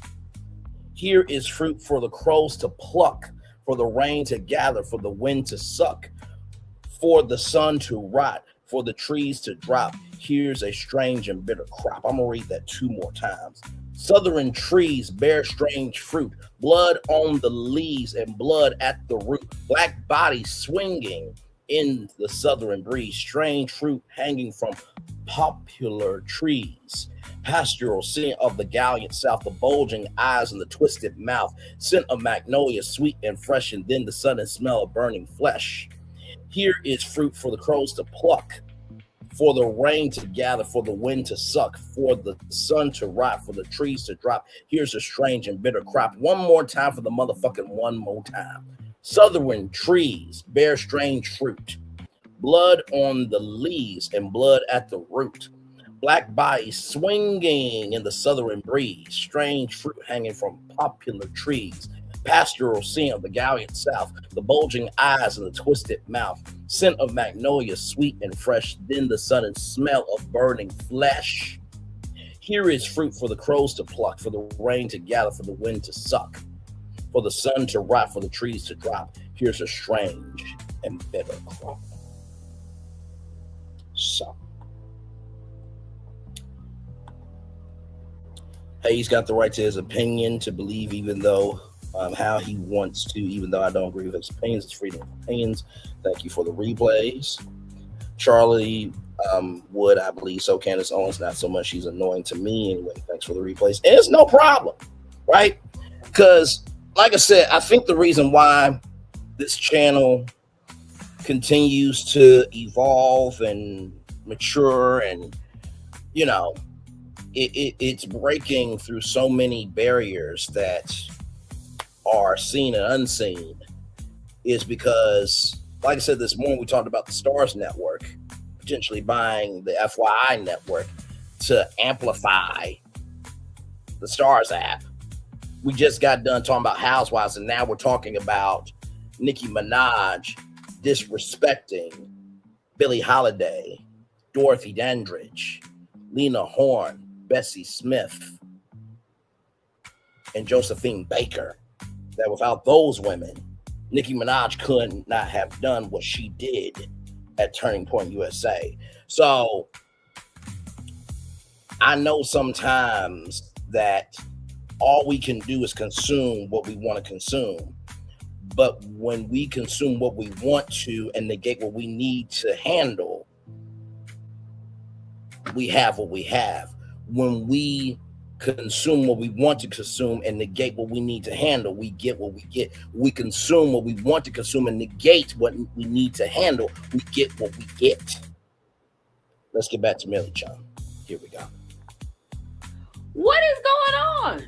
And then Nicki is so certifiably insane that she done sat here and called J.D. Vance an assassin. Did you see her? Why is she doing this? Y'all better get Barbs, where are you? A turning point for you. Yes. What was the turning point? Well, I just got tired of being pushed around. Sometimes you just get tired of it, and then you realize, wait a minute, I have something inside of me that's stronger than what's out there. Wait a minute, who pushed her around? Who is she talking about? Is she talking about like rap beefs? Or is she talking about people who make her put signs in her yard? Like, who is she talking about who has pushed her around? You realize, wait a minute, why do I even care about these people and what they think? Who are they? They don't even know who they are. So I'm not going to back down anymore. I'm not going to back down ever again. Amen. So we're going to get into the next video where she's talking about the Christians. But who is she talking about right here? Is she talking about the Christians right here? Like, who are these people? Do they even know who they are? Child, I know y'all didn't see this comment. I know you did. We won't be silenced ever again. We will speak up for Christians wherever they are in this world. Amen. So she's not talking about like my kind of Christian, like Baptists. Mm-hmm. Is that what I'm trying to understand what Christians are she talking about? She's talking about the MAGA Christians or the regular Christians? Or I'm just confused. Does she even know what she's talking about? No. So shout out to Live Bites for that video and to Hollywood Unlocked. Not here, so not this there, not caption anywhere. reads, Turning Point USA CEO Erica Kirk interviews Nicki Minaj at America Fest. Rapper slams Gavin Newsom, praises the current administrator, talks colorism, tells boys to be boys, plus more. I don't think it's any more else we need to hear. Child, I was looking in the comments and I think the barbs are done. Like literally done. Like the conversation was wild behavior. There's a few in there hanging around, but what do you think about this? And where did this come from out of the blue? And does Nicki even know what she's talking about? No. Let's talk about it in the comments. It's your girl, Millie Chan. I'll talk to y'all later. Bye. No, she does not. She does not. She does not. Just like Nicki and the Barbs and everybody on that side is going to look at me in this live and be like, well, damn it, motherfucker. You use Black history against us. This, that, and the third. We can't have our voice. No one never said that you can't have your voice. But what we're not going to do is elevate your perspective and negate this perspective. That's what the fuck we're not going to do. Let me come on the big screen and say that 2 more times. What we're not going to do is elevate your perspective and negate this perspective. What we're not going to do is elevate y'all perspective and negate this perspective. So y'all can feel like you can do what you want to do, but nobody can do what they need to do and have the right to do what they feel is right for them, just like y'all do. That's what we're not going to do. Now over here,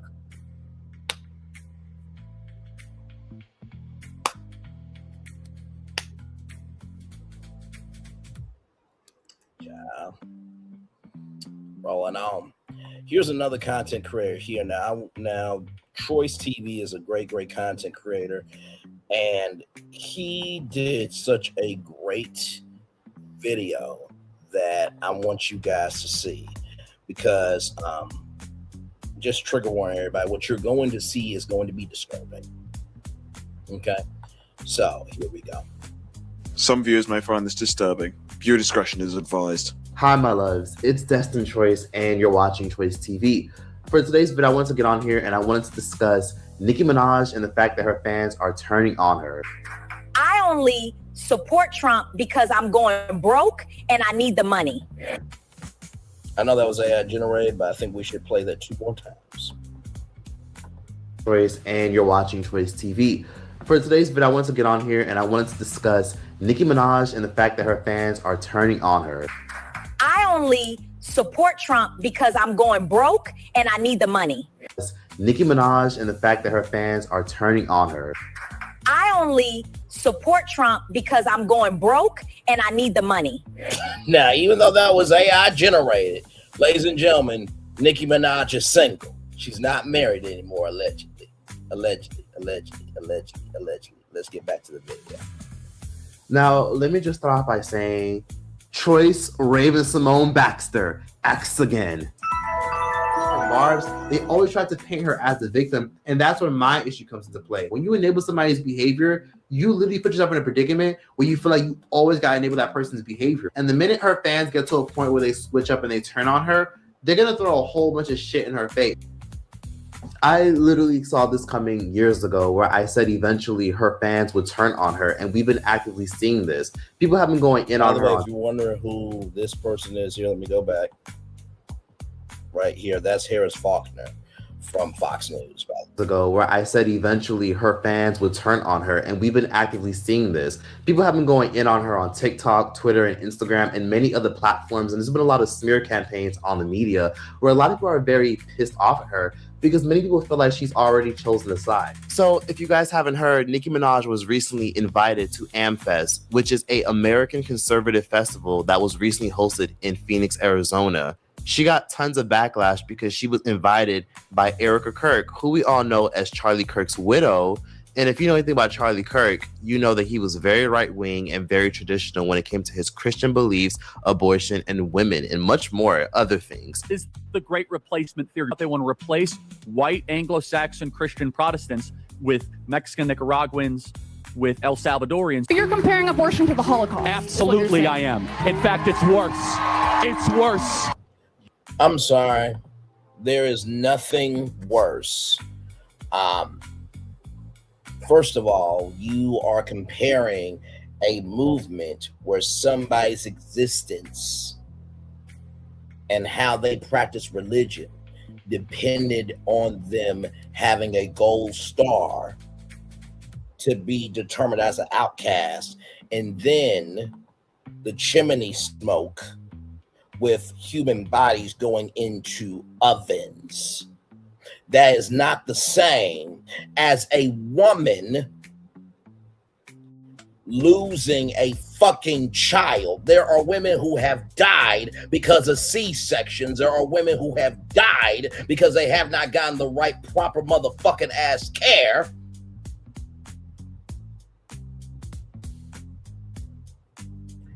There are women who cannot have children because of cysts. Sincerely.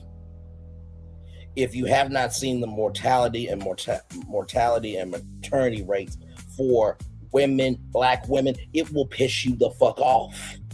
There are people that go through IVF for tens of thousands of dollars. But God forbid if Erica Kirk died in the hospital bed while giving birth to Charlie's children. And so if Erica Kirk died on the hospital bed, that would be the same as a human body going into an oven because of somebody's religion. Is that what we're doing? But hey, once again, Charlie won't be forgotten. Okay, let's keep going then. Let's keep going. You do not have the brain processing power to otherwise be taken really seriously. You had to go steal a white person's slot to go be taken somewhat seriously. I think it's worth to have a cost of, unfortunately, some gun deaths every single year so that we can have the Second Amendment to protect our other God-given rights. I never had a problem. And guess what? A lot of people referenced somewhat seriously. I think it's worth to have a cost of, unfortunately, some gun deaths every single year so that we can have the Second Amendment to protect our other God-given rights. So people referenced that when Charlie Kirk got deleted.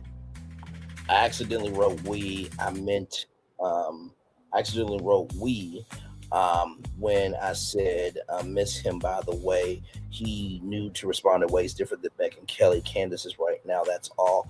I'm also not 100% know of the Kirks, but just familiar by what's been popping since his passing. Understood. And this is why we have to have the conversation. This is why. Give me one moment, y'all. Give me one moment. Give me one moment. I'm going to use the restroom just for a moment, everybody. Just for a moment. So we will be right back. Give me a moment here. Here we go. Caesar. Just look at him. Politician. General. Author. Ruler. Man.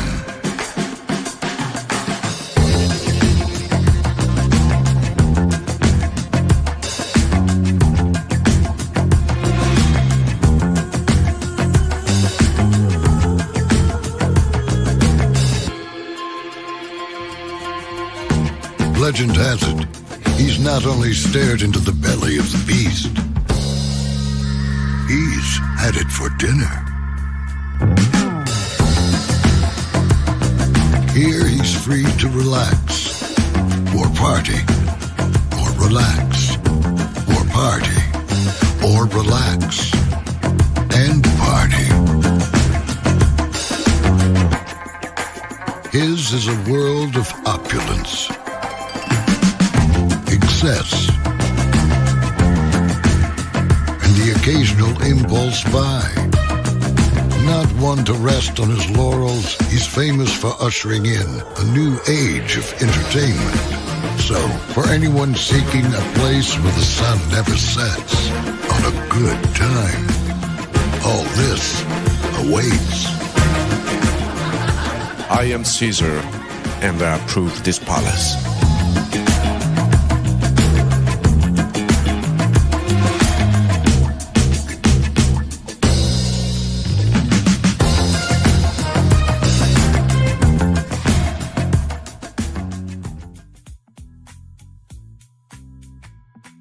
Hey, everybody. Welcome back.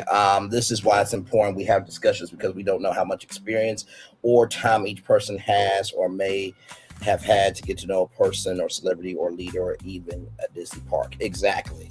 Like I said, whenever we do a deep dive live over here, and Florian and Phil, I think they can vouch for this and many others, I always find the inch in reality before I build out the tour.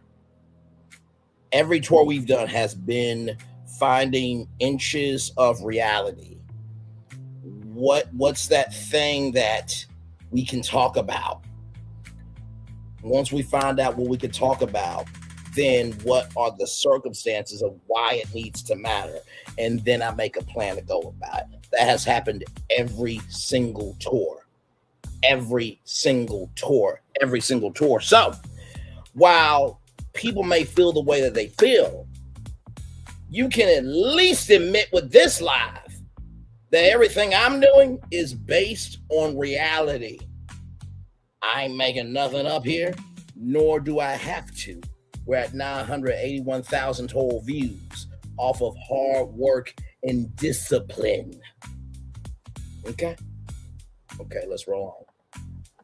Never had a problem with Charlie Kirk, nor did I dislike Charlie Kirk, because it's his fucking opinion. Who cares? However, Nicki Minaj getting invited by Erica Kirk, that already stirs a lot of controversy and brings in a lot of attention. And that has people thinking, what is Nicki Minaj truly trying to accomplish? Because when she was there, she was asked to read some of her tweets criticizing liberal laws in California, because as y'all know, she is a California, Los Angeles resident. And she also was brought on to speak on, the issue with a lot of Gavin Newsom's laws, who's been trying to push for, more trans rights and more trans visibility in schools and learning and much more things. And she's been very critical about so many things. And she credits it to being a mother, being a lot more, headstrong with her religious beliefs.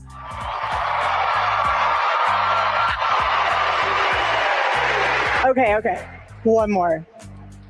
Why not? Imagine being the guy running on wanting to see trans kids. Haha, not even a trans adult would run on that. Normal adults wake up and think they want to see healthy, safe, happy kids. Not Gav. The Gav knocks. Gav not in. Gav out. Send in the next guy. I'm bored.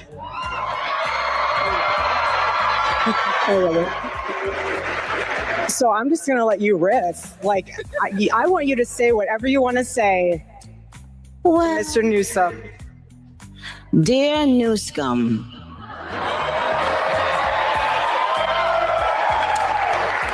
we don't have a problem cleaning up the scum if we have to. Please tread lightly. That's what I would say to Gabby Poo. Gavin Newsom is the governor of California. More specifically, a lot of people in Los Angeles don't like him because he doesn't clean up a lot of, central cities. He doesn't take care of a lot of cities. He is very liberal and he very much panders towards, very radical liberal people, which is fine. But, when shit isn't getting done and things such as, trans rights being talked about in school books is the main talking point in his campaigns, it becomes ridiculous. We didn't get into trans sports. That's an issue no one wants to hear about because 80% of the people listening disagree with my position on this. But it comes from my heart, not just my head. It wasn't a political evolution. It was position being that I don't think it's. I want to see trans kids. I have a trans godson. There's no governor that's signed more pro-trans legislation than I have, and no one has been a stronger advocate for the LGBT community. Now, California is one of the most progressive and liberal states. And let me just say, the reason this conversation keeps coming up and the reason why Nicki's so passionate about it is because the transgender athlete by the name of A.B. Hernandez recently went viral for being born a man and is now a trans woman. And she's basically in women's track and field. A.B. Hernandez has been competing in track and field and volleyball here at Yarupa Valley High School in Riverside since her freshman year. It's definitely crazy. I mean, I get a lot of hate comments, but I'm I don't care. 16-year-old girl with a mad attitude, you think I'm gonna care? When A.B. Hernandez was outed as a transgender, she had no idea what to expect next. I mean, I kind of just tried to fly under the radar because trans athletes get a lot of hate. But soon protesters were showing up to her track and field meets where she's been competing in triple jump, high jump, and long jump for 3 years. They picked the right kid for us, the wrong kid for them, because like they said, we will not back down. Protests followed her through the season, including the state championships last weekend. It's just weird at this point. I mean, they followed me for a whole season. So this is the stuff that goes on over here in California. For those of y'all that don't live over here, this is the kind of stuff that makes a lot of people not like Gavin Newsom. Hence Nicki Minaj's animosity towards him since she does live in LA. And for young men, don't be new scum. Yes, see, dear young men, you have amazing role models like our handsome, dashing president. And you have. I still cannot believe that she said this out her delusional, decrepit, and dilapidated ass mouth. Let's keep going. Have amazing role models like J.D. Vance, our vice president. And when I say that, Nicki Minaj, you have officially crossed the line. I am a longtime Barb, so before any of the Barbs try to come at me and say that I'm a hater of Nicki, I don't like Nicki, I'm literally wearing the merch I got from going from her tour twice, also a signed CD up there. Now, the only reason why I'm addressing this is because I had a few comments, and also I'm very much so a proud Barb. For the past year, it has been so hard to continue my support to Nicki Minaj because of the way she's supporting the current administration right now.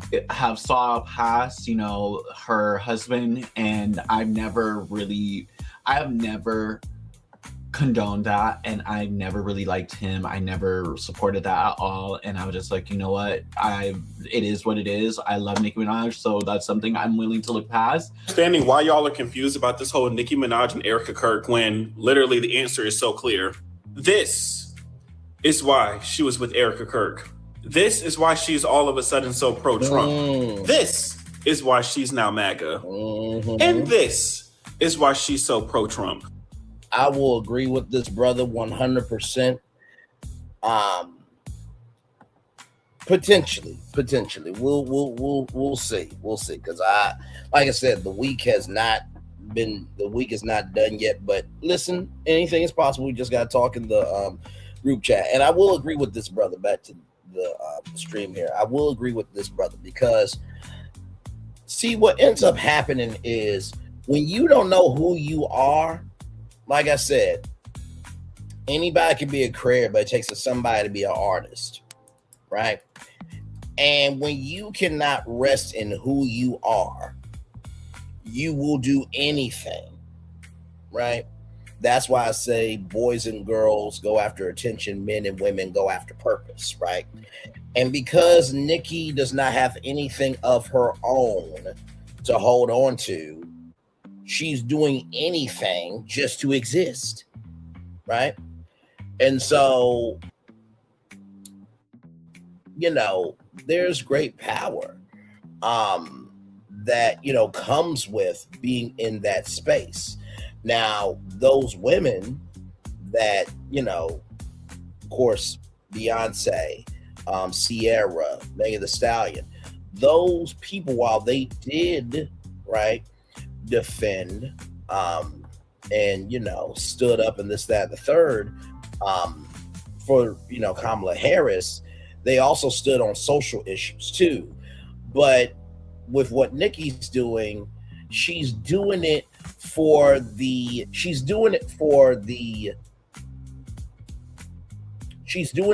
power of the move, but she's not doing it for the benefits of others. She's doing this because of the power that it gives her, not because it will benefit anybody. She's doing this because of the power she will receive from it, not because this will help anybody. Let's keep going.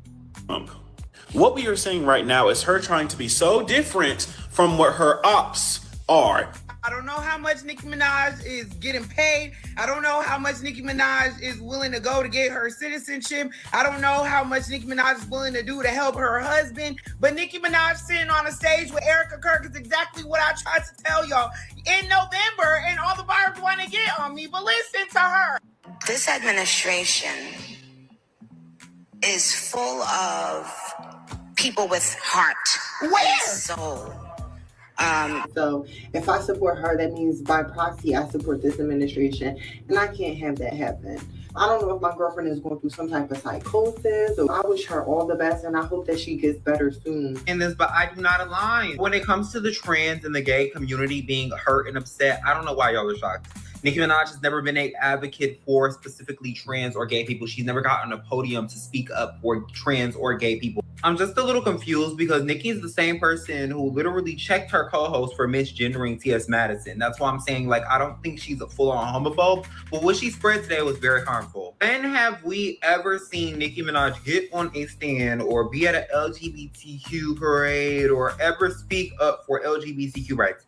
When? I have to talk about this, and when I talk about this, I'm going to be so unapologetic about how I feel. The allegations that your husband has further lets me know that you are 100% okay with people doing things to children without consent. Obviously, children can't consent anyway, but you are 100% okay with adults abusing children, period. Not to mention, he's spoken out against gay people, and a large percentage of barbs are gay men. When people say eat the rich, eat celebs, fuck them, don't support them anymore, people mean it now in 2025 more than ever, because now we see that we're all at a point in life where many of us are living check to check, struggling, problems are compiling, and we all have less of a fuck to give about our favorite celebrities struggling.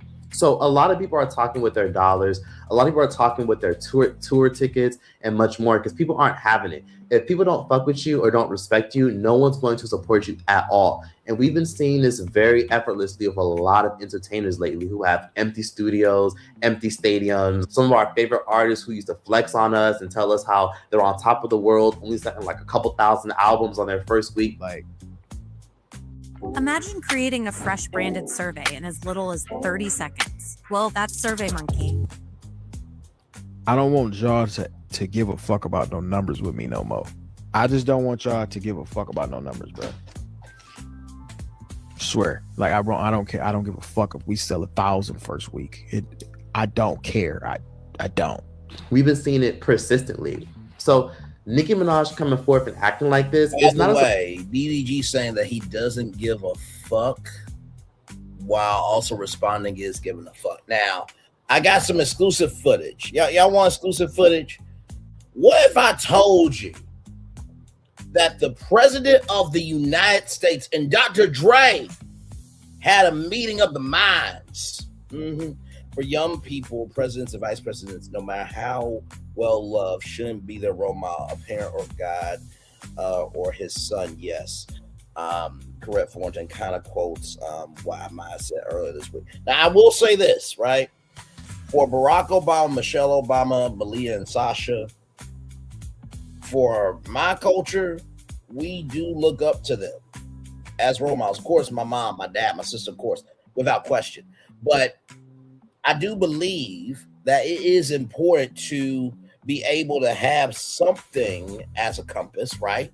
And when that happened for my culture, it was such a watershed moment. So I think to each their own, right? That works for you. That may not work for other people, but I don't believe we should negate how other people feel. There's a thing of have no other gods before me, but me, God, right? So I remember Nick Cannon saying something, he's not a role model, he's a real model, because as a model, you know, things do happen where you break down, make mistakes, this, that, and the third, right? So, by the way, here's that exclusive footage with the president and Dr. Dre. Here we go. I have the great Dr. Dre. He's a real doctor. He's a really good doctor. I have some good doctors. I never met a doctor that made beats. Never made it before. I don't know if he went to medical school, but I'm going to tell you right now, this guy has the best music. I love NWA. Bro, I'm not doing this. No. Negroes with attitudes. We're not doing this. He's a Negro with a great attitude. I love this guy. He's one of my favorite black producers. You're so great. You're so amazing. I swear to God, all your music. The G thing is my favorite. You got to do a T thing, a Trump thing. You know? I did not approve this message. I love this guy, Dr. Dre. You ain't gonna see that nowhere else on YouTube. Let's get back to this damn video. Oh, okay.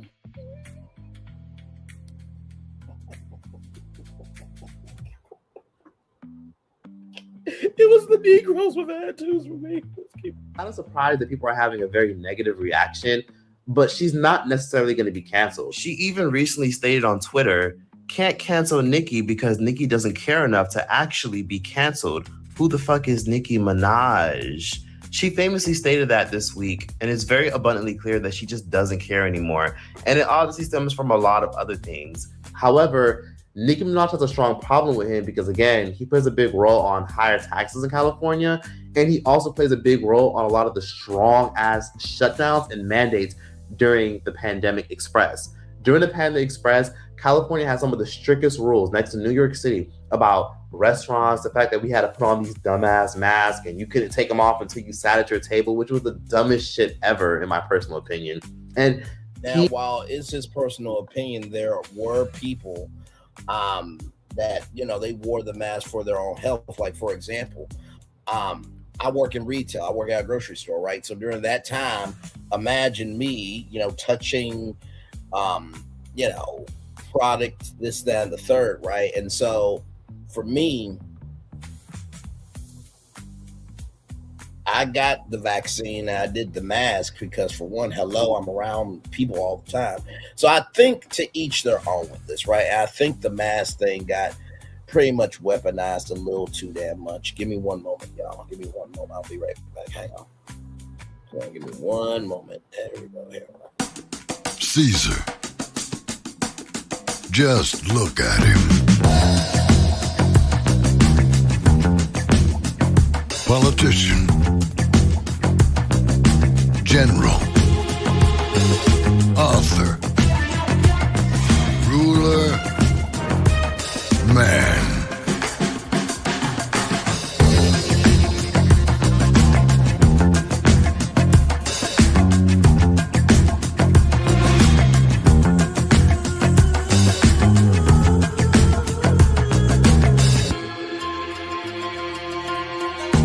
Legend has it, he's not only stared into the belly of the beast,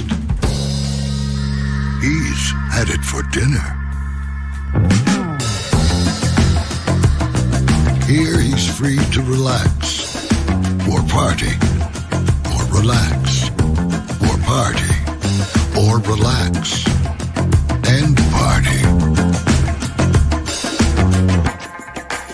His is a world of opulence, excess, and the occasional impulse buy. Not one to rest on his laurels, he's famous for ushering in a new age of entertainment.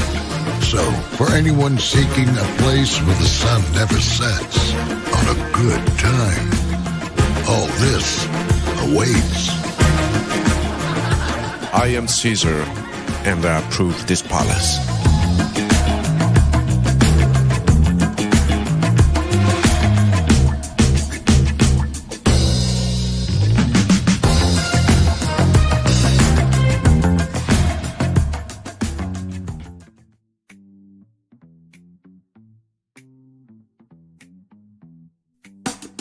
Caesar. Just look at him. politician, general, author, ruler, man.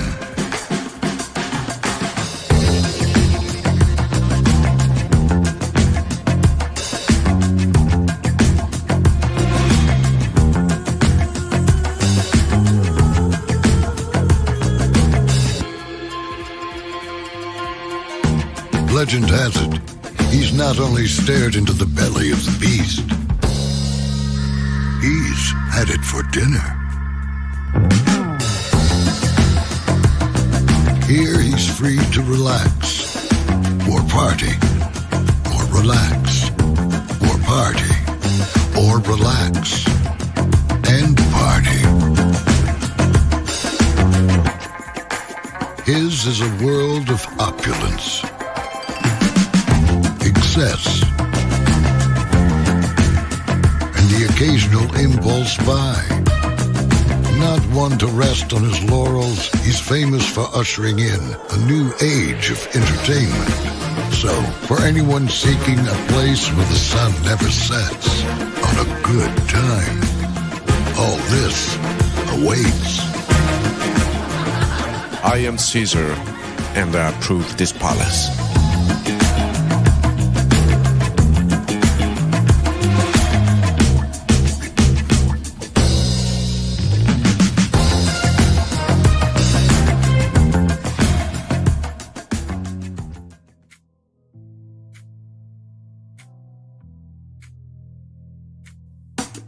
Caesar.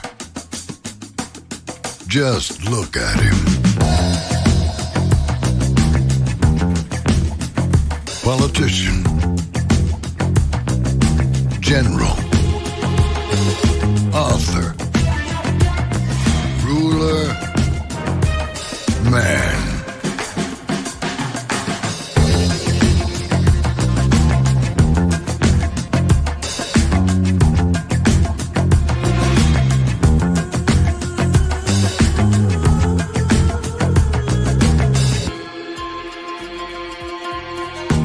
Legend has it, he's not only stared into the belly of the beast, he's had it for dinner. Here he's free to relax, or party, or relax, or party, or relax, and party. His is a world of opulence, excess, and the occasional impulse buy. Not one to rest on his laurels, he's famous for ushering in a new age of entertainment. So, for anyone seeking a place where the sun never sets on a good time, all this awaits. I am Caesar, and I approve this palace.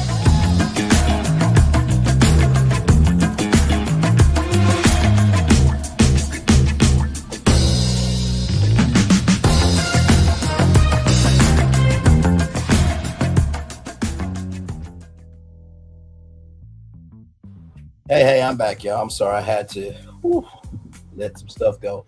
But with that being said, though, I was at a grocery store every day, right? So I could not risk my health. I remember when the theme parks went through the masking and the vaccines. And also, so you got to think about all the hospitals, right? All the doctors and nurses and CNAs and everybody, right? So I think while Troyce is right to have his opinion, I do think the masking did save a lot of lives. I will definitely say that. So let's keep going. He plays a big role in that. And Nicki Minaj never forgot that. And I'll never forget when Nicki Minaj tweeted this. She tweeted a photo of Kamala literally slamming the door behind her and a bunch of people recording her. And it obviously is an AI-generated photo, but Nicki Minaj captioned it, "We did it, Joe." Basically, a play on words for Kamala's catchphrase. And it's so interesting that she tweeted that because, again, if you look closer at the image, it's very clear that this was definitely symbolism for they're going to keep the entire country shut down and not working for another full couple of months to a year. Nicki Minaj never forgot that because she even criticized back in 2021 the mandates with the vaccines. You know, she essentially said that she wasn't sure about getting the COVID vaccination because she felt a way about the fact that one of her cousins ended up getting it. One of her cousins ended up getting it for her husband, and his testicles ended up swelling, and a bunch more. And she got a ton of backlash from the right and the liberal side. Okay, I have 2 million followers. You have 22 million followers on Twitter. For you to use your platform to encourage our community to not protect themselves and save their lives, my God, sister, you could do better than that. You got that platform. It's a blessing. It's a blessing that you got that people listen to you. And they listen to you more than they listen to me. For you to use your platform to put people in the position of dying from a disease they don't have to die from. Oh my God, as a fan, as a hip hop fan, as somebody who is your fan, I'm so sad that you did that. So sad that you did that, sister. Oh my God. And she was even used as a political punching bag at the Academy Awards. We had to get vaxxed to come here, you know what I mean? I got vaxxed. I did not have a reaction like Nicki Minaj's cousin's friend, okay? Well, I got Pfizer. You know what I'm saying? Because I'm bougie, all right? By the way, I think this is the Emmys. And you know how I can tell it's the Emmys? Let's go back for a minute. Go back. A punching bag at the Academy Awards. We had to get vaxxed to come here, you know what I mean? I got vaxxed. I did not have a reaction like Nicki Minaj's cousin's friend, okay? Well, I got Pfizer. So that's how you can tell it's the Emmys right there. That golden statue is the Emmys. The Oscars is more of a, narrower award, and it's more of a solid gold. It's not, geometric. So, but that's neither here nor there, but just wanted to point that out. You know what I'm saying? Because I'm bougie, all right? Pfizer, that's the Neiman Marcus of vaccines, you know what I mean? Then during the Panda Express, she was invited to the White House, and she was invited to personally meet the president, Joe Biden, Kamala Harris to be exact, to discuss health issues and any concerns she may have about the jab. An invitation to come to the White House. Oh, absolutely. I to get you. Speak with two people, the two names. What is that man's name? Dr. Fauci. And with the surgeon, Nicki Minaj, the same phone call we offer everybody else. What? You think they would offer that to Mookie in the projects? No, everybody else. And I see why a lot of celebrities keep themselves bubbled up. You understand? We're living in a place without free healthcare. So anybody in this country has the right to question anything about their health. Because if your health mattered that fucking much, there would be free fucking healthcare, bozos. That you can't speak. You can't speak for the fear of the mob attacking you. If that doesn't give you chills up and down your fucking spine, this is scary. Don't y'all? Child, I don't know if Nicki knows this, but there was, bombs and bricks and many things thrown through many civil rights leaders' windows. Medgar Evers was deleted in his driveway. We were hosed. I will never forget those 4 black girls at the bottom of a church basement. There was a bomb that went off. There was somebody that stabbed MLK at a book signing. Nicki. Shut the fuck up! Because this is how you are moving. Right here. Yep, I'm gonna bring up the clip. Give me a moment. It's not just feeding the hungry only on Thanksgiving. It's an everyday situation. You know what I mean? This is 265 days a year.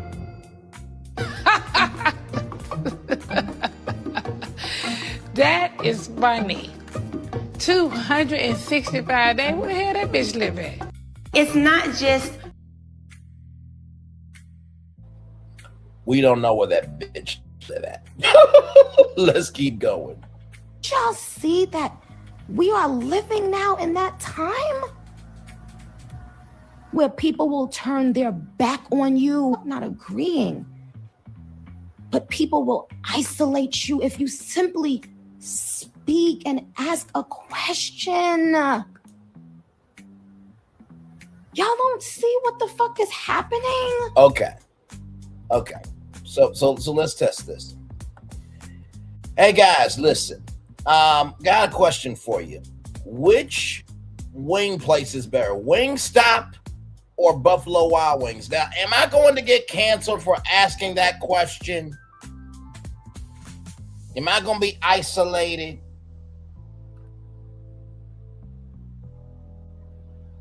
Really? Is this what we're doing?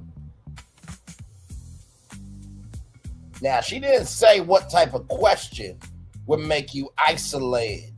She didn't say what type of question will make you siloed. She didn't say what type of question will get you canceled.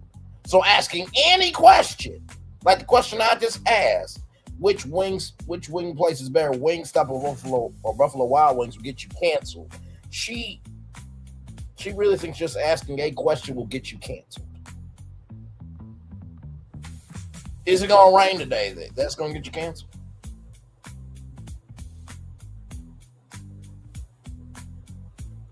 Hey, there's an event going on that might help my career. Is that going to get me canceled for asking about the conference? Come on now. Let's not be stupid. Dolby chicken. I've never had it, but I've heard good things about it. See? Answer the question, but I didn't get canceled for it. Let's keep going.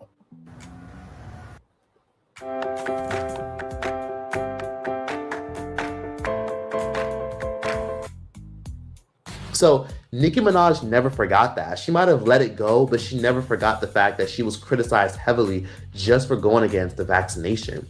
But the thing about Nicki Minaj is she's self-made and she has a very major fan base. She's not going to just disappear because she disagrees or goes against the grain. But I will say this all started where a lot of her fans started to flip on her because of her stance about Nigeria. Protecting Christians in Nigeria is not about taking sides or dividing people. It is about uniting humanity. Now, I'm gonna be real. I really kind of get annoyed when people talk about the issue involving Nigeria and the fact that Christians are being... This is the trigger warning. What y'all are about to see. And here's the thing. Many people had questions about the jab. I even had questions about the jab, right?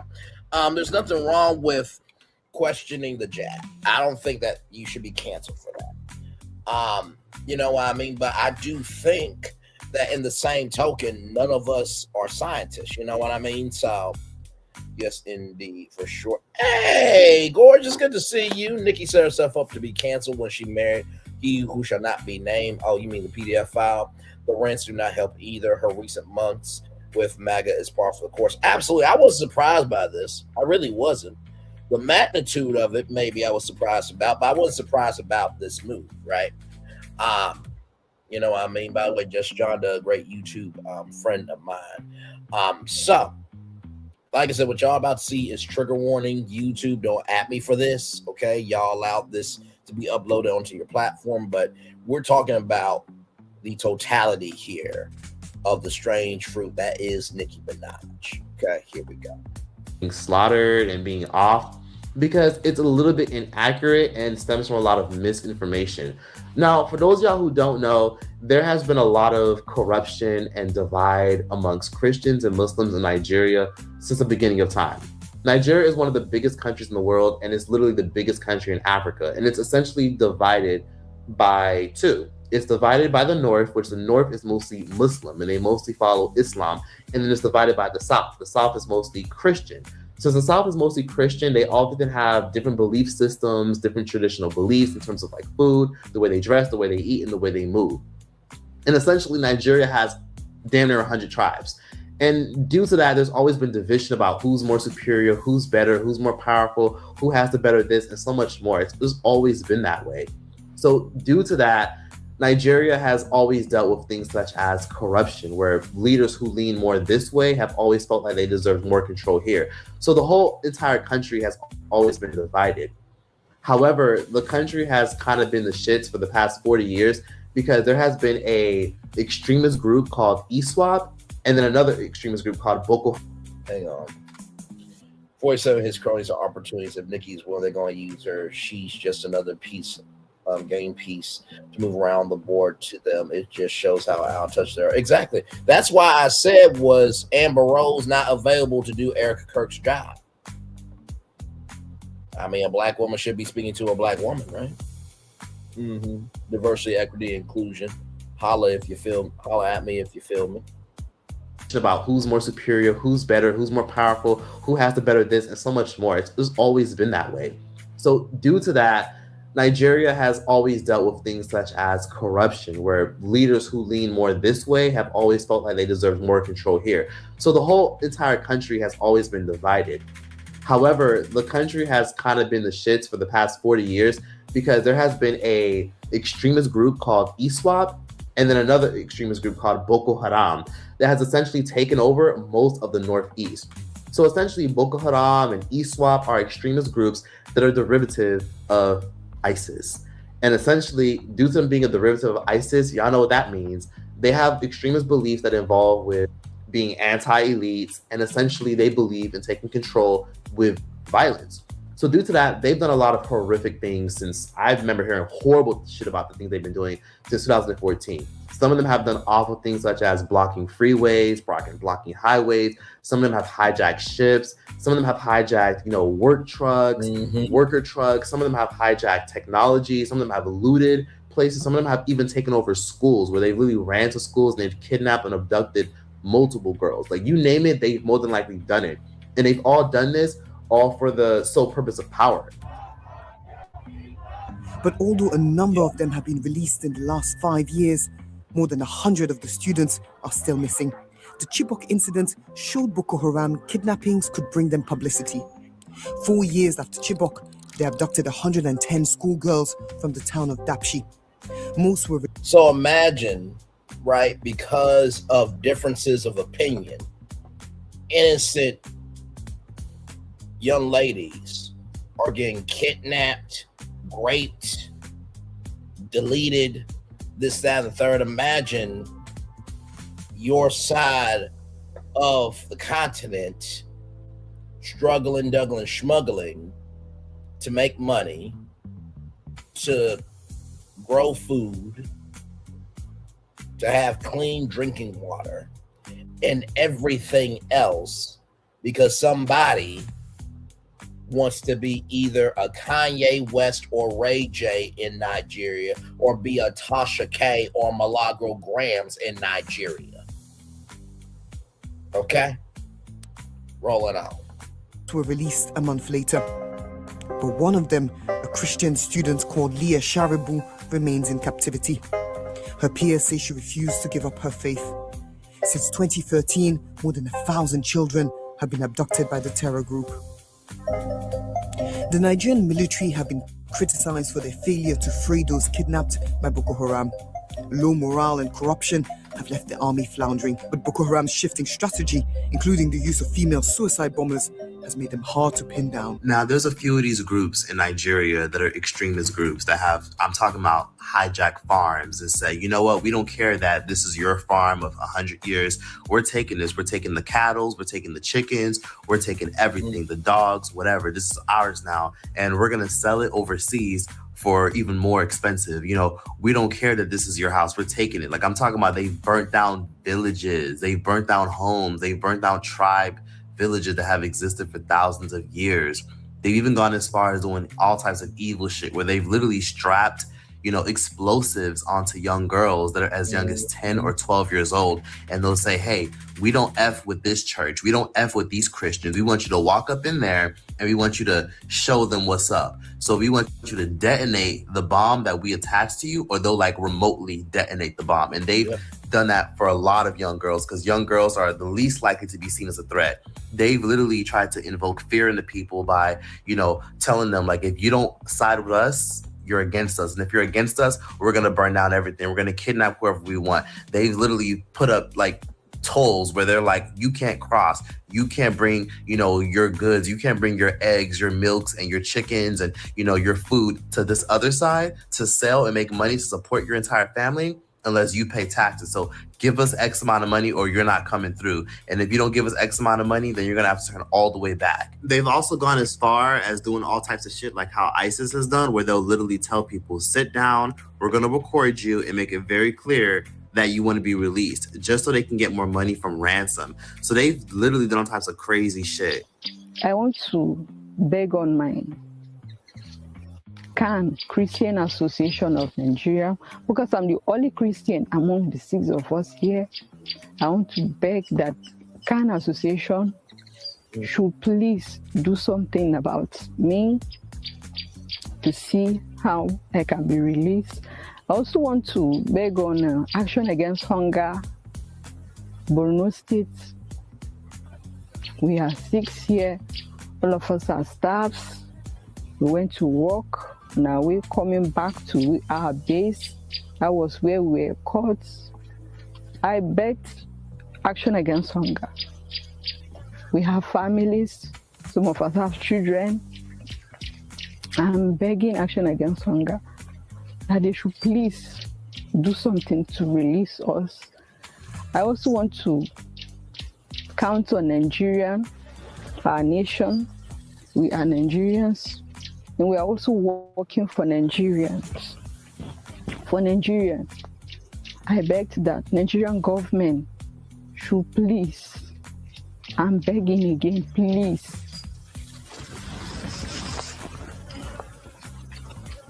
do something to see that we are released, because this has occurred before in this organization, Red Cross, where some ladies were caught, Hawa and Zipporah.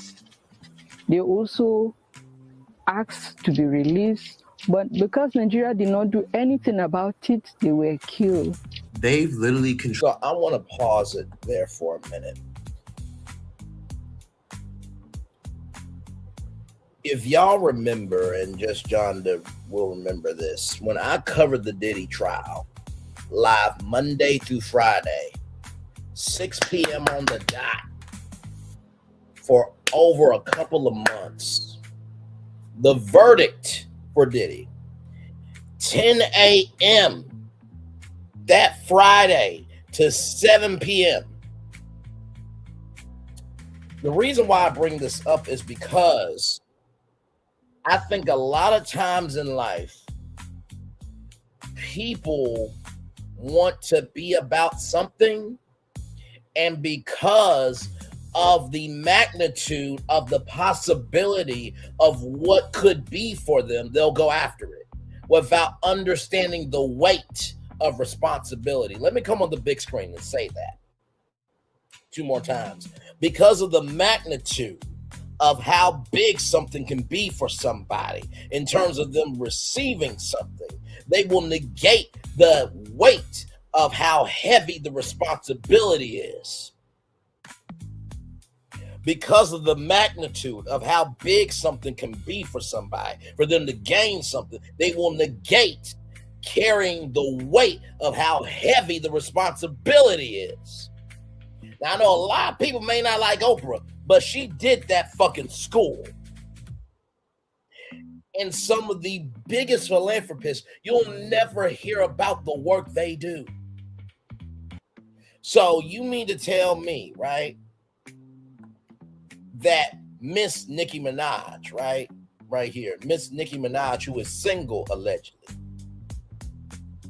has done way more for Nigeria than the Black Panther organization?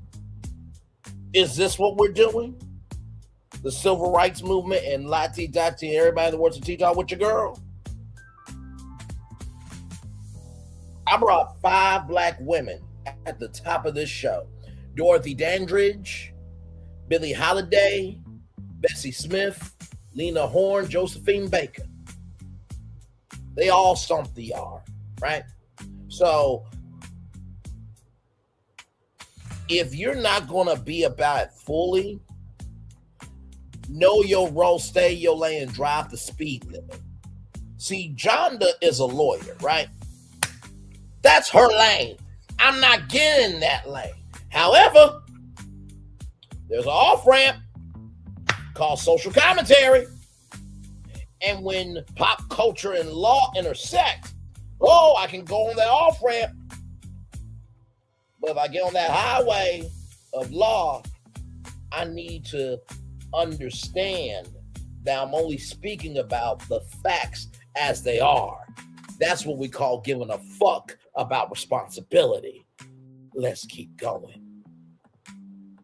Control the people by controlling the imports and the exports. And that's how real control is done. Whoever controls what comes in and what goes out is the real person that's in control. And they've done some evil shit by telling people like, hey, you know what, you want to bring your truck into this area, you want to drive by and drive to the city? Sorry, we don't care that the city is 100 miles away from our territory. You got to pay us because, you know, we just put up a blockade over here. We don't care that you have a bunch of iPhones and technology and wires and computers and shit in that truck. Matter of fact, give it to us. Give it to us and we're going to flip it and sell it to China. Or we're going to flip it and sell it to this country and that country, where they'll kidnap politicians' daughters. They'll kidnap people who come from wealthy families. And based on how much money they get, the kidnappings get worse and worse. There's still girls literally kidnapped to this day that are pressured into doing all types of disgusting and awful things to accommodate these grown men that kidnap them. And again, a lot of these girls are, you know, forced into being, you know, military soldiers for them. A lot of these girls are forced into being housewives and much more. So it goes deep and it's dark. And the thing is, I'm bringing this up because Nicki Minaj and a lot of people who are in the Republican and right-wing party, they think this is just, they're just trying to, you know, shut down Christians. They're burning down churches. They have burnt down churches, but they've also burnt down mosques. It has nothing to do with just Christians. This is just an extremist group that hides behind being Muslim that justifies their abuse because of poverty, or justifies it with, well, politicians are over here stealing trillions and billions and taxing all of us. We might as well take control of what we want and distribute the money between all of us and do what we want and feed the people that are, you know, a part of our side and our team. In 2014, Boko Haram grabbed headlines worldwide after kidnapping more than 270 schoolgirls from the town of Chibok, sparking a global campaign for their return. Around 100 of the Chibok girls are still missing, and some are thought to have died in captivity. Boko Haram has killed more than 30,000 people, forced around 2 million people to flee their homes, and spawned one of the world's worst humanitarian crises. A lot of Nigerian politicians are just the scum of the fucking earth. They've done gruesome things to that country where they've essentially funneled billions and millions and trillions of dollars worth of taxes from the workers who just go hard and take care of the economy, and they funnel a lot of that money into their pockets. And Nigerian politicians are so fucking crooked that they don't funnel a lot of the money into their military. So many of the military don't even get taken care of. You know how in France and the UK and America, they take good care of the military. They give them benefits, schooling, housing. They give them a check every single month and a bunch more other shit. They don't do that in a lot of other countries. That's a privilege that a lot of us have if we're from a Western country. In Nigeria, they essentially tell them, well, thanks for fighting for your country. That's it. Keep it moving. And essentially, a lot of them are struggling to take care of themselves in terms of housing. Some of them don't have any money for their weddings, school, food, and a bunch more. A lot of them are struggling in poverty, just like any other random civilian. And they fought for the entire country.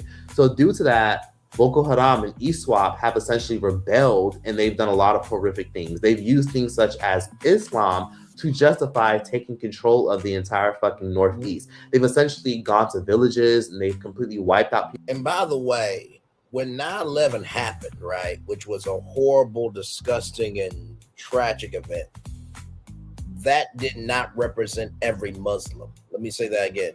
That did not represent every Muslim. That did not represent every Muslim. That did not represent everybody else who practices a different religion, is in a different culture, this, that, and the third. And there are people who practice Islam that don't believe in that shit.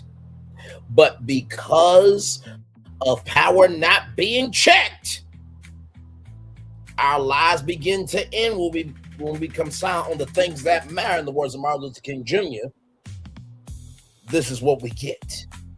Okay? Let's keep going. Out people's languages. They've literally burnt down villages, destroyed villages. They've harassed store owners, restaurant owners, farmers, and they've intimidated people for their cattle, their herds. They've intimidated people for their resources, and they've taken them, and they've not only taken them for their own benefit, but they've taken them to literally sell in the black market or to sell to other countries, neighboring countries, for a much more expensive price. So they've done that just for the sole purpose of they're tired of the elites and they're tired of the politicians taking all the wealth. And I'm talking about like these people who work for ISWAP and Boko Haram and these extremist groups, they're horrible. Like they've legit kidnapped little girls off of school buses, forced them into sex slavery. Some of them have even forced them into human trafficking. Some of them have forced these little girls as young as 10 and 12 years old to literally be into arranged marriages. They force these girls into kitchens, making them cook, making them clean, making them hold structure in the households, or making them cook and clean for the militaries, making them be sex slaves. They've done just evil things. And what's even worse is, you know, they will sometimes go to young boys and young girls and they'll manipulate them and tell them, look how bad these elites are. Look how bad these politicians are. Look how they have your whole village suffering. You should join us. Take this gun, take this weapon, and slaughter everyone who disagrees with you. And essentially, it's been framed as them going against Christians, when Christians have been the loudest voices. Christians have been the main people that have spoken out against them. So they have essentially killed, bombed churches. They've really set churches from fires while people were in them during service. Yes. And they've done awful things to Christians, such as chopping off their limbs, slaughtering them in front of villages, and much more. Many young boys will join Boko Haram or ISWAP and a lot of these extremist groups, and they'll join them off the merit of, well, you know, I'm struggling back home. And in Nigeria, and especially in most countries in Africa, men are expected to be providers. So they proposition these 12-year-old boys, these 14-year-old boys, and they tell them straight up, like, hey, you know, it's their fault. It's these politicians' fault. They're the reasons why we're all struggling and poor. We're doing this because we want to make sure that we all eat. You know, we feed you, we take care of you. So what they do is they'll manipulate them, brainwash them, even though they've kidnapped them from school buses, kidnapped them from city buses to make their army stronger. And they'll manipulate them and tell them, well, if you don't join us, you know, you're going to have to just go on and just, you know, be slaughtered. And a lot of times these young boys don't have a choice, so they do it.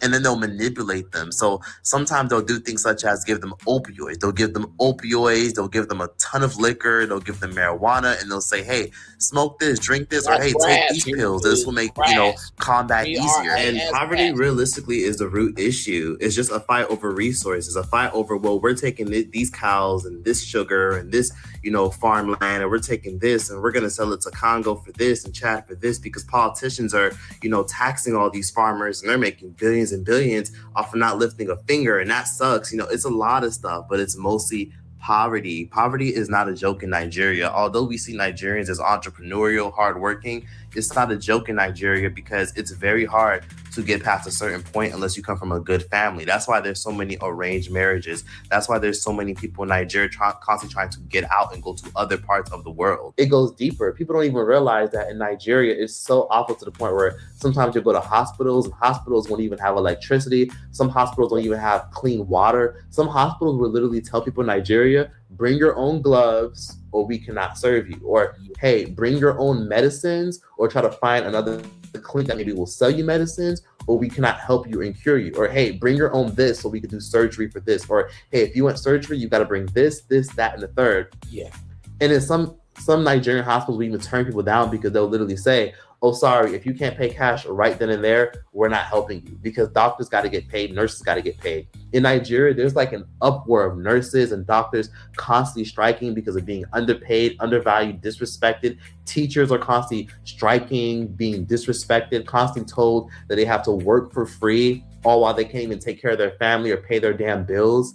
It's horrible what a lot of politicians are doing in Nigeria, where they funnel all the wealth to, you know, take care of them, make sure their kids go to the right school, send their kids all the way to France, or send their kids all the way to England or America to go to school and get the best education. Meanwhile, the civilians in their city and their country aren't even being taken care of. It's just awful what's happening. So sometimes when you see these kind of things, every year I struggle with my New Year's resolution. So this time I asked ChatGPT to help me out.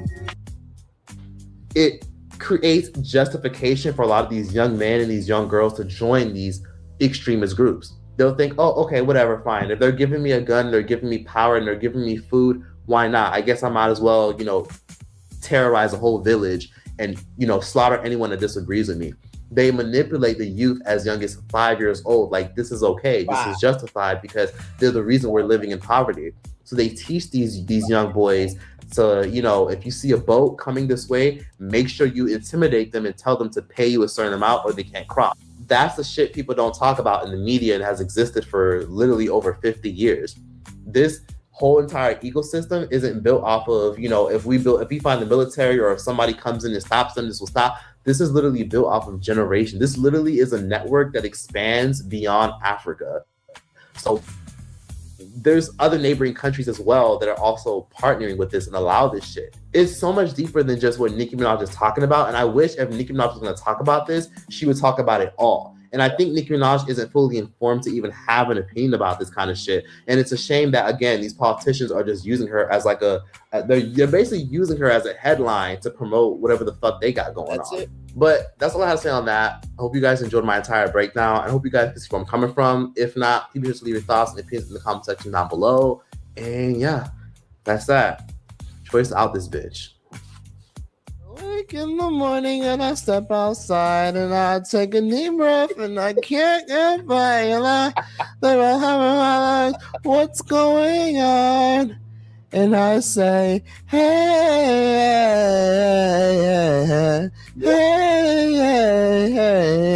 I say, hey, what's going on? And I step out. What's going on? Thank you. Thank you, Troy TV, for that, good sir. Like I said, I wanted to bring this live to you all. Child, listen. Every show has a signature, baby. So, but as you can see, back to our thumbnail, was Amber Rose not available to do Erica Kirsch's job? And like I read the Strange Fruit song at the beginning of this live, I wanted to do this live a little bit differently than most because, of course, you know, most people are going to talk about Turning Point, right? And the conservative movement and MAGA and this, that, and the third. That was going to be the political sector. Pop culture, entertainment was going to talk about Nicki Minaj, this, that, and the third. Did you really think I was going to go to either side? I went off of the facts as they are by utilizing the weight of our culture to showcase a lesson.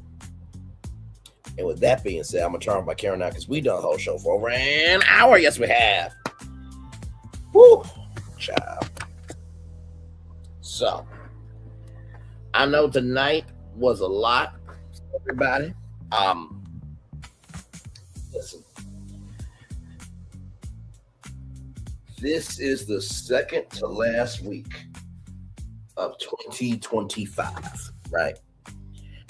And I have to tell you that this was probably one of the most heavy virtual tours that we've done this year.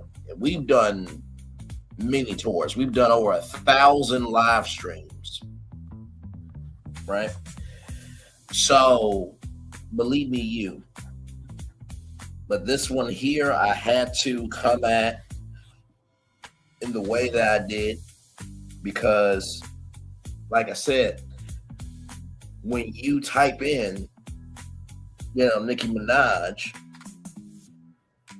and you see Billie Holiday told us about Strange Fruit, for example, Nicki Minaj, you're going to be like, Strange Fruit?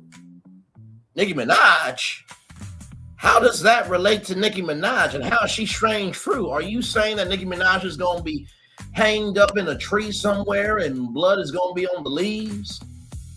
Not physically, but digitally for damn sure. And socially. And I provided the fair and balanced part as well tonight. You did your thing. You did your thing. If anything, I think that, actually, to tell you the truth, I think that this live here For what it could have been on other channels, this was actually a very well put together live stream compared to what it could have been. Okay. Like I said, I found the inch in reality to talk about, and then I build out the tour from there. So everything that was said tonight was based on the reality of Nicki Minaj going to that Turning Point conference. Okay. So, yes, indeed.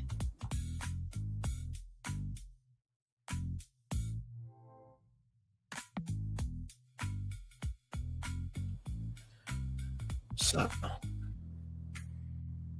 yeah. I'm sure that impression of 47 getting it from Nicki Minaj is probably not going to sit right with some people. But listen, Nicki Minaj made that face of she wanted the president, so I just made that happen.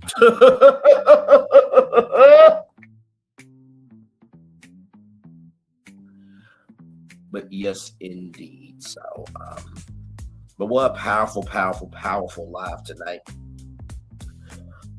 For sure. And like I said, I feel like, this live stream here, it may not get, all the views, but I do believe that, that for the people that need to see it, they will see it in due time. So, like I said, you guys got 1, 2, 3 shows today.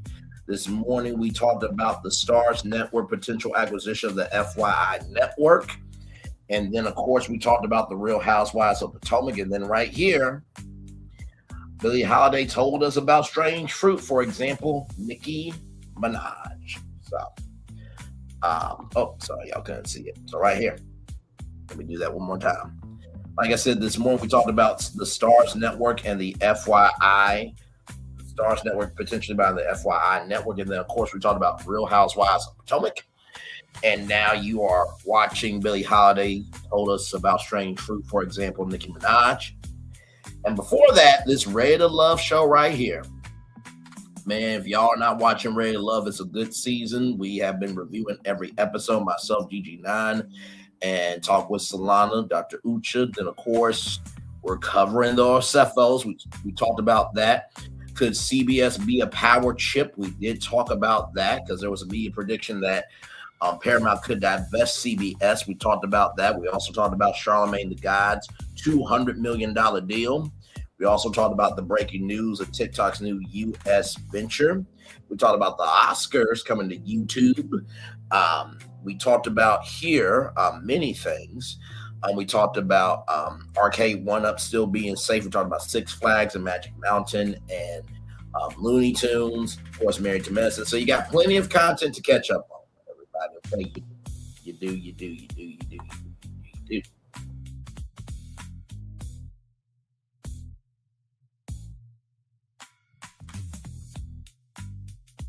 Yes, indeed. I feel both of you for sure.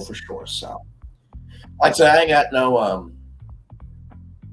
daily motivator for y'all because I already read it. But I do believe we need a break for a minute. So we're going to take a little break and we'll be back with more Burnley's Work for Tour Live right after this. We are live on tour. Like, comment, share, subscribe. We'll be back right after this roll.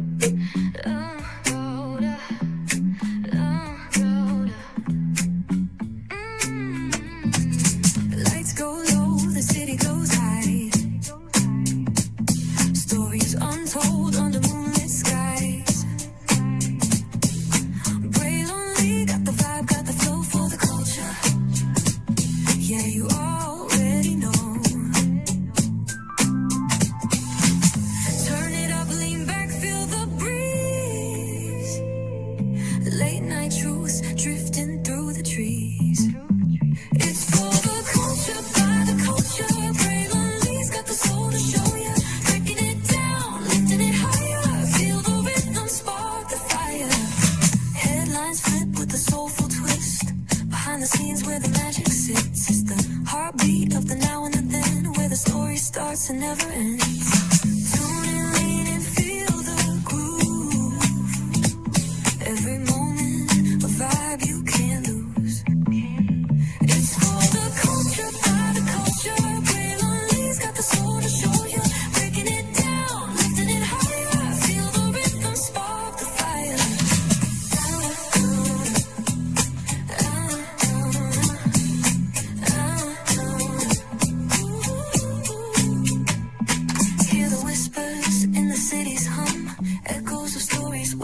waiting and lower is available. But either way, we gotta go on tour. It's Braylon Lee's virtual tour, where the culture makes its move. Feel the love, feel the truth. This is us, this is you. From the unknown, the unembraced, and more. This show, this brand, and the possibilities of what can be is all here for you. I'm just a kid from the rock, trying to be a rock for people, trying to make it best they can to become. Being moved as a creator of power, to lift up all of us, not just a selective few. For the culture, by the culture, here we be, Braylon Lee, bringing life to your screen. Feel the soul, feel the truth, we're free, trust and believe. It's entertainment, news done our way with Braylon Lee. Spotlight sharp like a diamond shine. We see the stars, but the stories align. Deep in the soul where the heartbeats find. The pulse of the people redefining time. Just a pro tip, people have to earn the right to hear your story, but in addition to that, people have to earn the responsibility to be a part of it. Just because we are not seen by everybody doesn't mean we are not been seen by who needs to see us. Noise equals attention and sound equals purpose. Anybody can be a creator, but it takes a somebody to be an artist.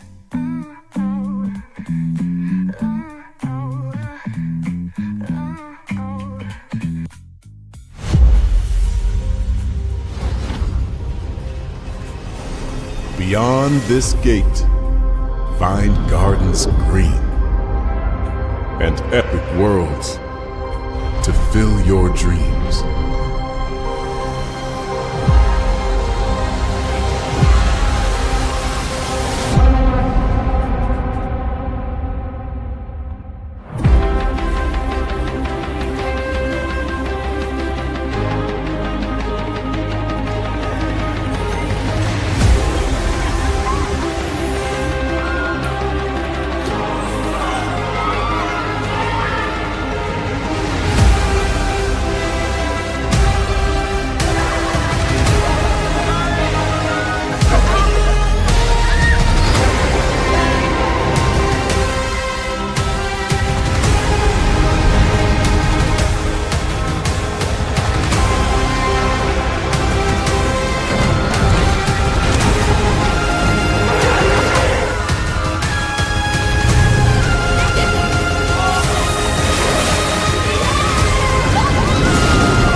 There's really no secret about our approach.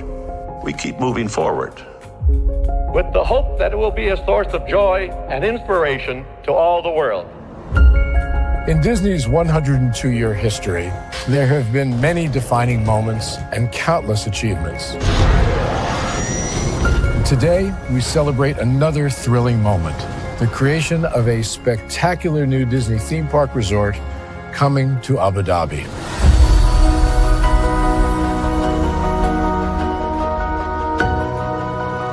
Abu Dhabi is a place where heritage meets innovation, a place where we preserve our past while designing the future. Bringing a Disney theme park resort to Yas Island, Abu Dhabi marks a historic milestone in our journey as a global family destination. The 7th Disney theme park resort destination represents a new frontier in theme park ambitions. Our resort in Abu Dhabi will be the most advanced and interactive destination in our entire portfolio. The location of our park is incredibly unique. It's anchored by a beautiful waterfront, which will allow us to tell our stories in completely new ways. Ultimately, this project will be a celebration of what's possible when creativity and progress come together. What we are creating with Disney in Abu Dhabi is a whole new world of imagination and experience that will inspire generations across the region and the world. This collaboration represents a powerful fusion of Disney's unmatched legacy in storytelling and mirrors commitment to bringing world-class entertainment to our guests. Abu Dhabi's vision for the future is to create a legacy for generations to come. Disneyland Abu Dhabi will be authentically Disney and distinctly Emirati. An oasis of extraordinary Disney entertainment at this crossroads of the world. It will bring to life our timeless characters and stories in many new ways, becoming a source of joy and inspiration for the people of this vast region to enjoy for generations to come.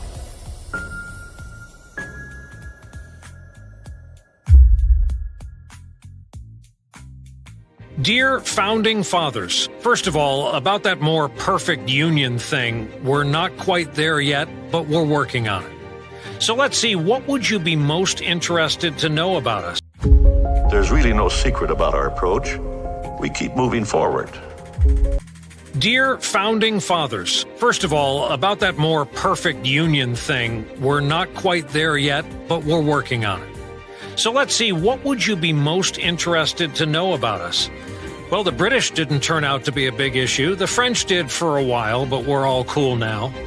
Let's talk about democracy, our republic. We became a great nation, and while imperfect, we've done some great things. 2 American brothers figured out how to fly, and we haven't stopped since. D-Day was incredible. A victory for democracy, defeat for tyranny. And who did we fight alongside? The British. In the summer of 1969, we landed on the moon. We did that a couple of times. George Washington turned out to be the most popular among all of you. He's on our money. He's got his own monument. A bridge was named after him. So was the center of our government. That's where our Congress sits. We spell it, by the way, with 2 S's now. But here in what you named the United States, we are not united. In fact, we have 50 states now, and tonight on election night, we will mark them red or blue to show which candidate has won enough votes to win each state. You never got to see the country we became or how big we got. We've got 350 million people now. You didn't see women as equal members of society. Tonight, a woman is on the ballot for president for the 2nd time. You left us to fight a civil war to abolish something most of you practiced, the enslavement of human beings.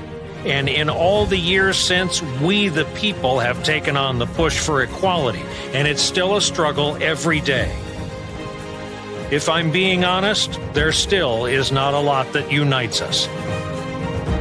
There was a day this past spring when the sun went away just briefly.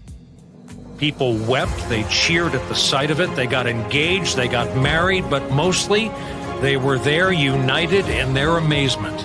Tonight is a messy one for us. It's election night. We pick a new president between a former president and the current vice president. Last time we did this, it was far from the peaceful process you envision. No one ever said striving to be a more perfect union would be easy. Whatever happens tonight, we'll have a republic tomorrow and the next day, but please, Founding Fathers, please grant us the wisdom and the strength to get through this and work this out. This is our home. I've spent all my life calling this the greatest nation on earth. Thank you for all that you did. I know you left us believing you'd done the best you could. We'll take it from here. And look at the time. Our election night starts right now.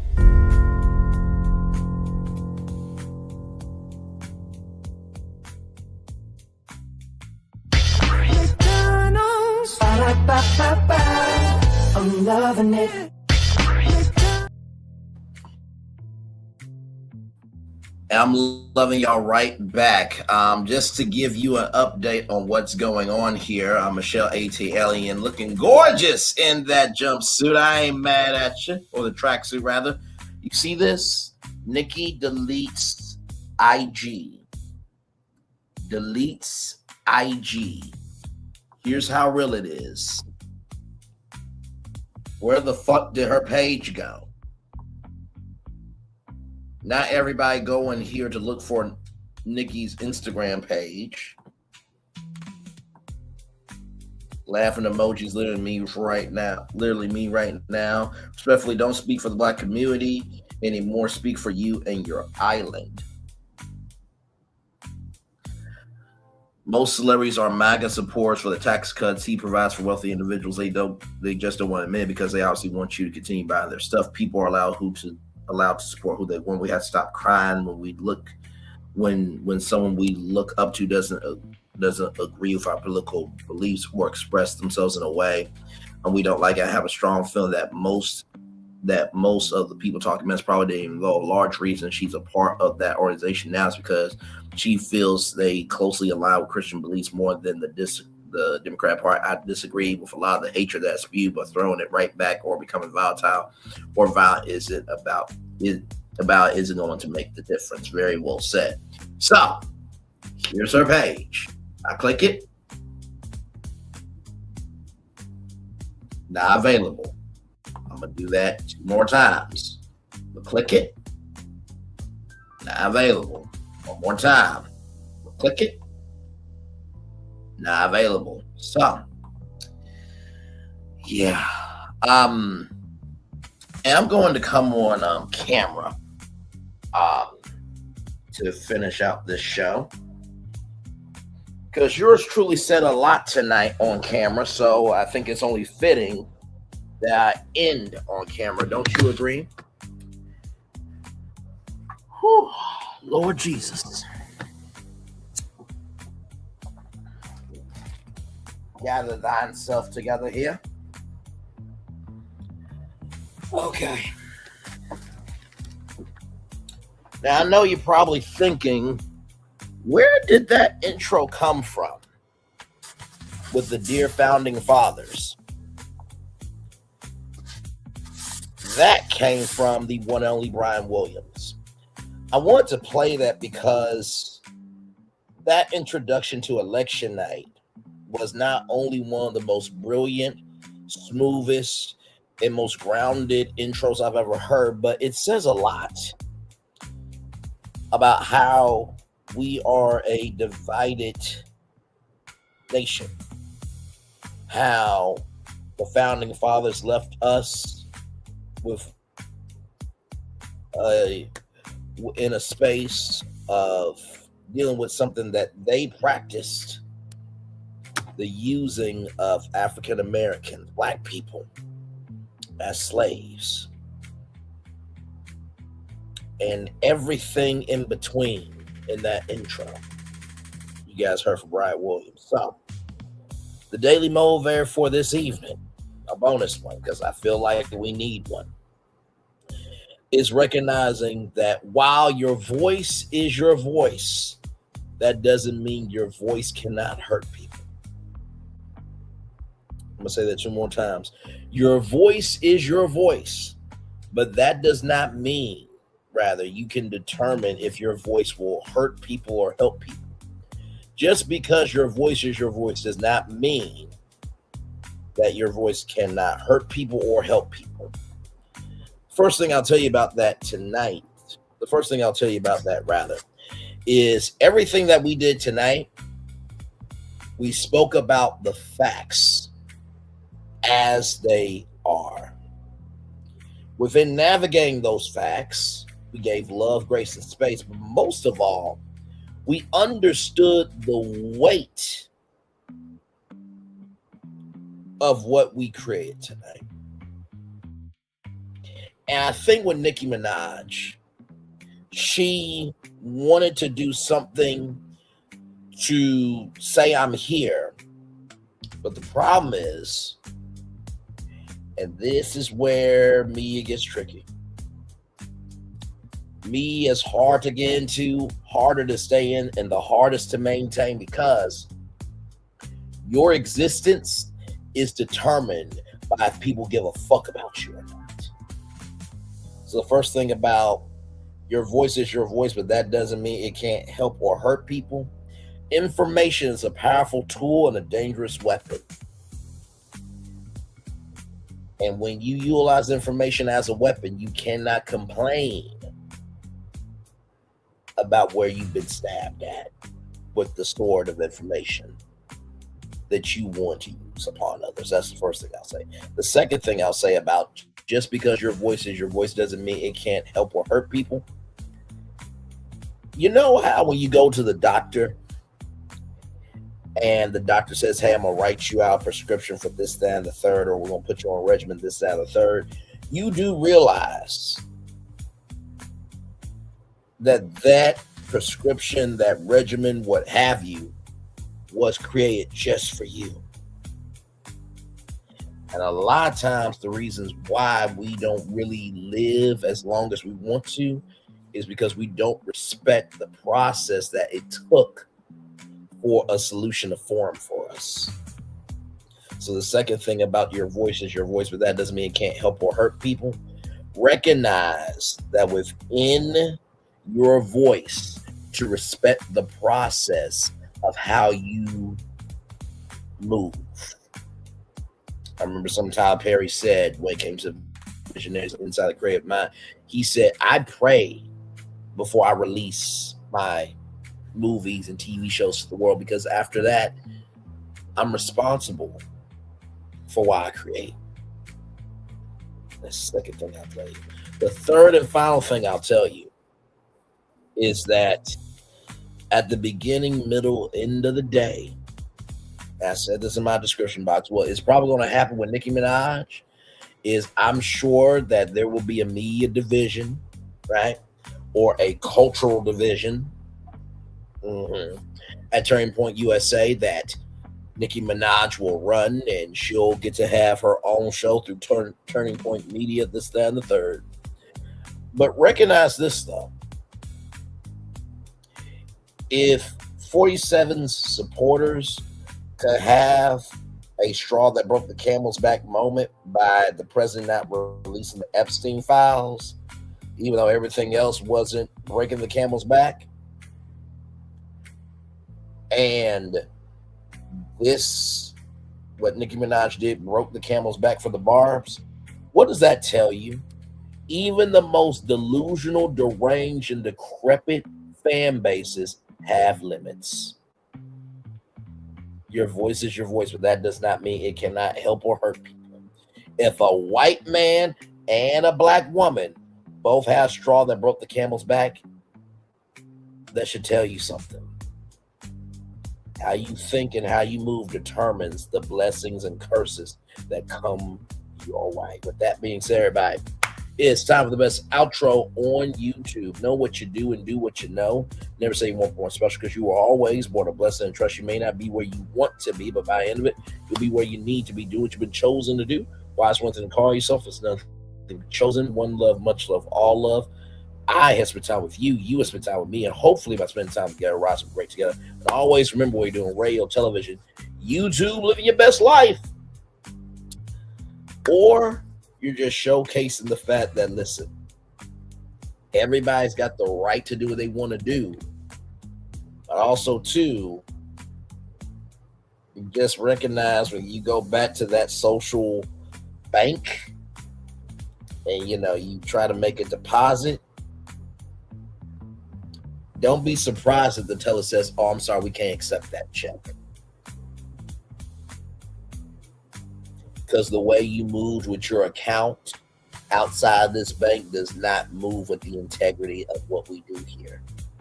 Actions have rewards and consequences. Make sure the replay is not just for if you watch it, not just for if you listen to it, but if you want to experience it again. I love you. I value you. I embrace you all. Always remember, receive love, you gotta give it, receive love, you gotta give it, receive love, you gotta give it.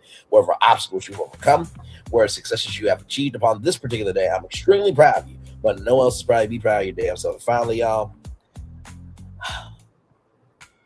we have, as of right now, 1, 2, 3, 4, 5, 6, 7, 8, 9 more days, about to be 8. Let us not forget the blessings of this year. I know it's easier to remember the curses of the year, but let's not forget the blessings of this year.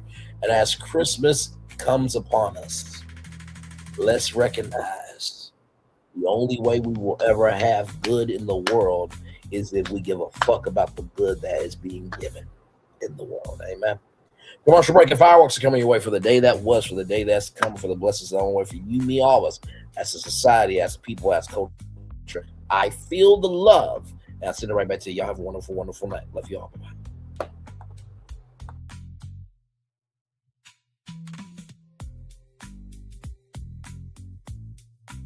I thought I should tell you, they've been talking about you. Yeah, they've been talking about you. They've been talking about the fact that they've done everything they could to stop you and everything they could to block you, but you still win. They've been talking about the fact that they have undermined your success and they have tried to sabotage your seasons, but you keep winning. They've been talking about the fact that even though they don't like each other, they get together to try to kill you, but you keep winning. They've been talking about the fact that you were voted least likely to succeed, but like cream, you keep rising to the top. They've been talking about how they tried to burn your world down, but like the phoenix, you rose from the ashes. They've been talking about you. And you know what they say? Oh, she's just lucky. He's just lucky. But no, you ain't lucky. You're anointed. You got something on you. You got favor on you. You got power on you. You were born to win. Now they can call it luck, but it's grace. They can call it luck, but it's favor. But whatever they call it, it doesn't matter, because you know what God calls you? Do you know what God calls you? A winner. I thought I should tell you, they've been talking about you. Yeah, they've been talking about you. They've been talking about the fact that they've done everything they could to stop you and everything they could to block you, but you still win. They've been talking about the fact that they have undermined your success and they have tried to sabotage your seasons, but you keep winning. They've been talking about the fact that even though they don't like each other, they get together to try to kill you, but you keep winning. They've been talking about the fact that you were voted least likely to succeed, but like cream, you keep rising to the top. They've been talking about how they tried to burn your world down, but like the phoenix, you rose from the ashes. They've been talking about you. And you know what they say? Oh, she's just lucky. He's just lucky. But no, you ain't lucky. You're anointed. You got something on you. You got favor on you. You got power on you. You were born to win. Now they can call it luck, but it's grace. They can call it luck, but it's favor. But whatever they call it, it doesn't matter, because you know what God calls you? Do you know what God calls you? A winner. I thought I should tell you, they've been talking about you. Yeah, they've been talking about you. They've been talking about the fact that they've done everything they could to stop you and everything they could to block you, but you still win. They've been talking about the fact that they have undermined your success and they have tried to sabotage your seasons, but you keep winning. They've been talking about the fact that even though they don't like each other, they get together to try to kill you, but you keep winning. They've been talking about the fact that you were voted least likely to succeed, but like cream, you keep rising to the top. They've been talking about how they tried to burn your world down, but like the phoenix, you rose from the ashes. They've been talking about you. And you know what they say? Oh, she's just lucky. He's just lucky. But no, you ain't lucky. You're anointed. You got something on you. You got favor on you. You got power on you. You were born to win. Now they can call it luck, but it's grace. They can call it luck, but it's favor. But whatever they call it, it doesn't matter, because you know what God calls you? Do you know what God calls you? A winner. I thought I should tell you. Good evening. My name is Mark Woodbury. I'm the chairman and CEO of Universal Destinations and Experiences. Well, we're finally here. Tomorrow we begin a new chapter at Universal Orlando Resort as we open Epic Universe. We built this place for you. I want to thank you, our fans, for your love of our stories, characters, and immersive experiences that inspired this incredible place. Epic Universe represents over 8 years of meticulous planning, immense creativity, and innovation, combined with unmatched craftsmanship and operational excellence on the part of thousands of people who have brought to life the stories and characters that live beyond each of Epic's portals. But it represents so much more. Your love of Universal and the deep connections we've shared together here in Orlando over the past 30 years inspired us to dream bigger and to push the boundaries to create something extraordinary for you and for generations of fans and families to come. And tomorrow, as we open Epic Universe, I can't wait for you to experience this place for yourself. Now it's your turn to step inside, to lose yourself, and to share this place with the ones you love most. As we open this park, we hope your world becomes a little more epic. Tomorrow, Epic Universe becomes yours.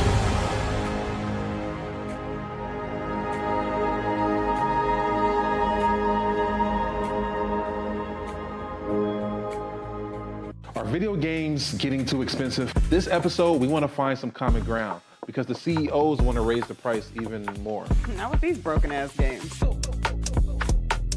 $5 million. That's how much San Andreas costs to make. Is it their fault for selling or our fault for buying? Corporations claim all this stuff. Devs say otherwise. Sports gamers, cozy gamers, whatever you call the people who play Power Wash Simulator. I think it stings a little bit more because I'm spending my actual money and my mom is not. Imagine they get rid of all movie theaters and then charge you the same price to watch the same movie at home. That's like every streaming service. It doesn't have to be the longest of games, but am I having fun with it? This is Lex. I'm Ronell. Let's get right into it.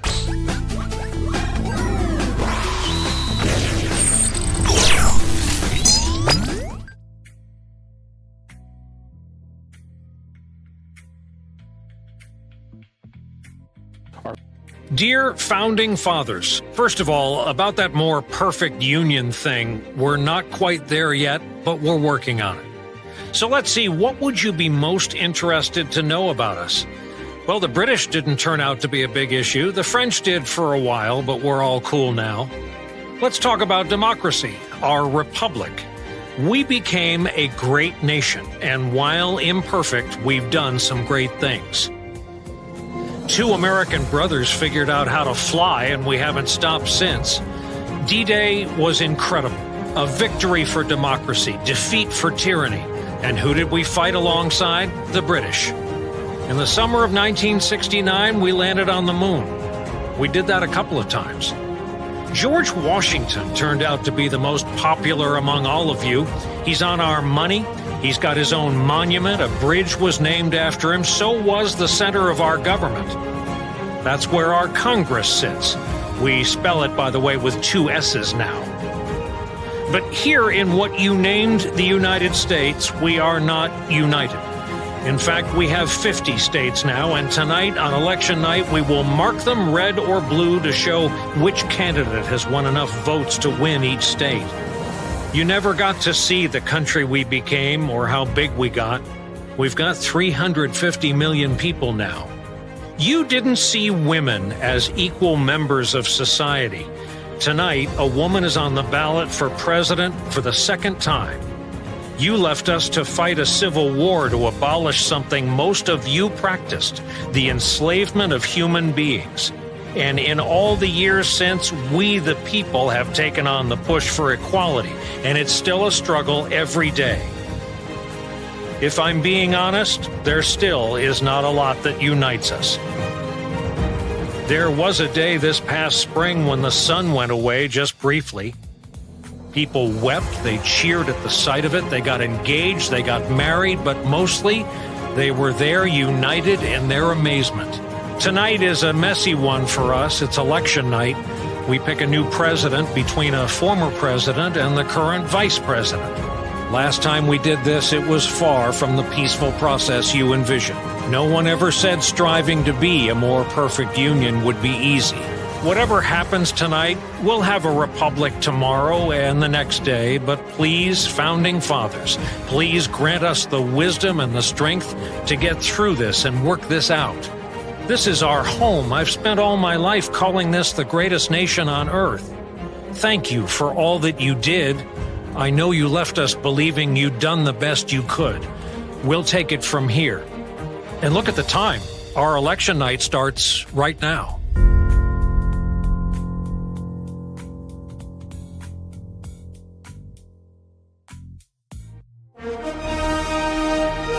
Prepare for a journey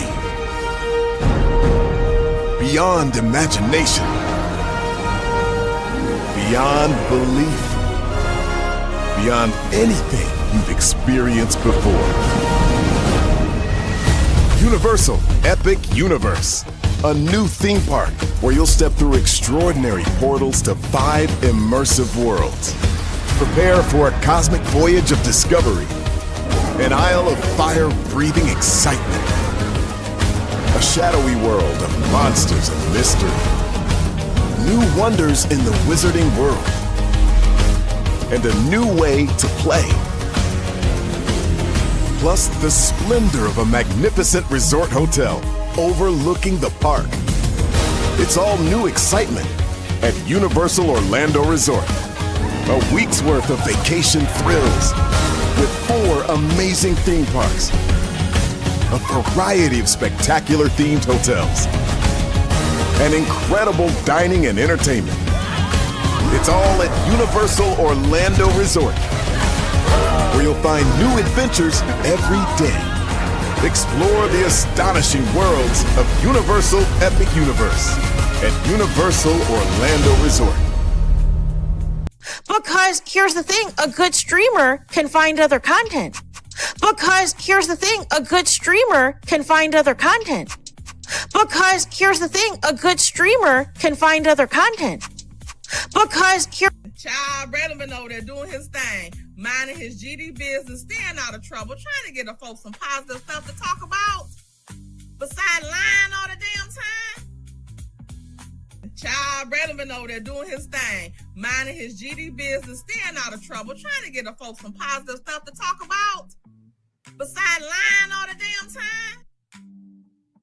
Child Redman over there doing his thing, minding his GD business, staying out of trouble, trying to get the folks some positive stuff to talk about. Besides lying all the damn time. Child Redman over there doing his thing, minding his GD business, staying out of trouble, trying to get the folks some positive stuff to talk about. Besides lying all the damn time. Child Redman over there doing his thing, minding his GD business, staying out of trouble, trying to get the folks some positive stuff to talk about. Besides lying all the damn time.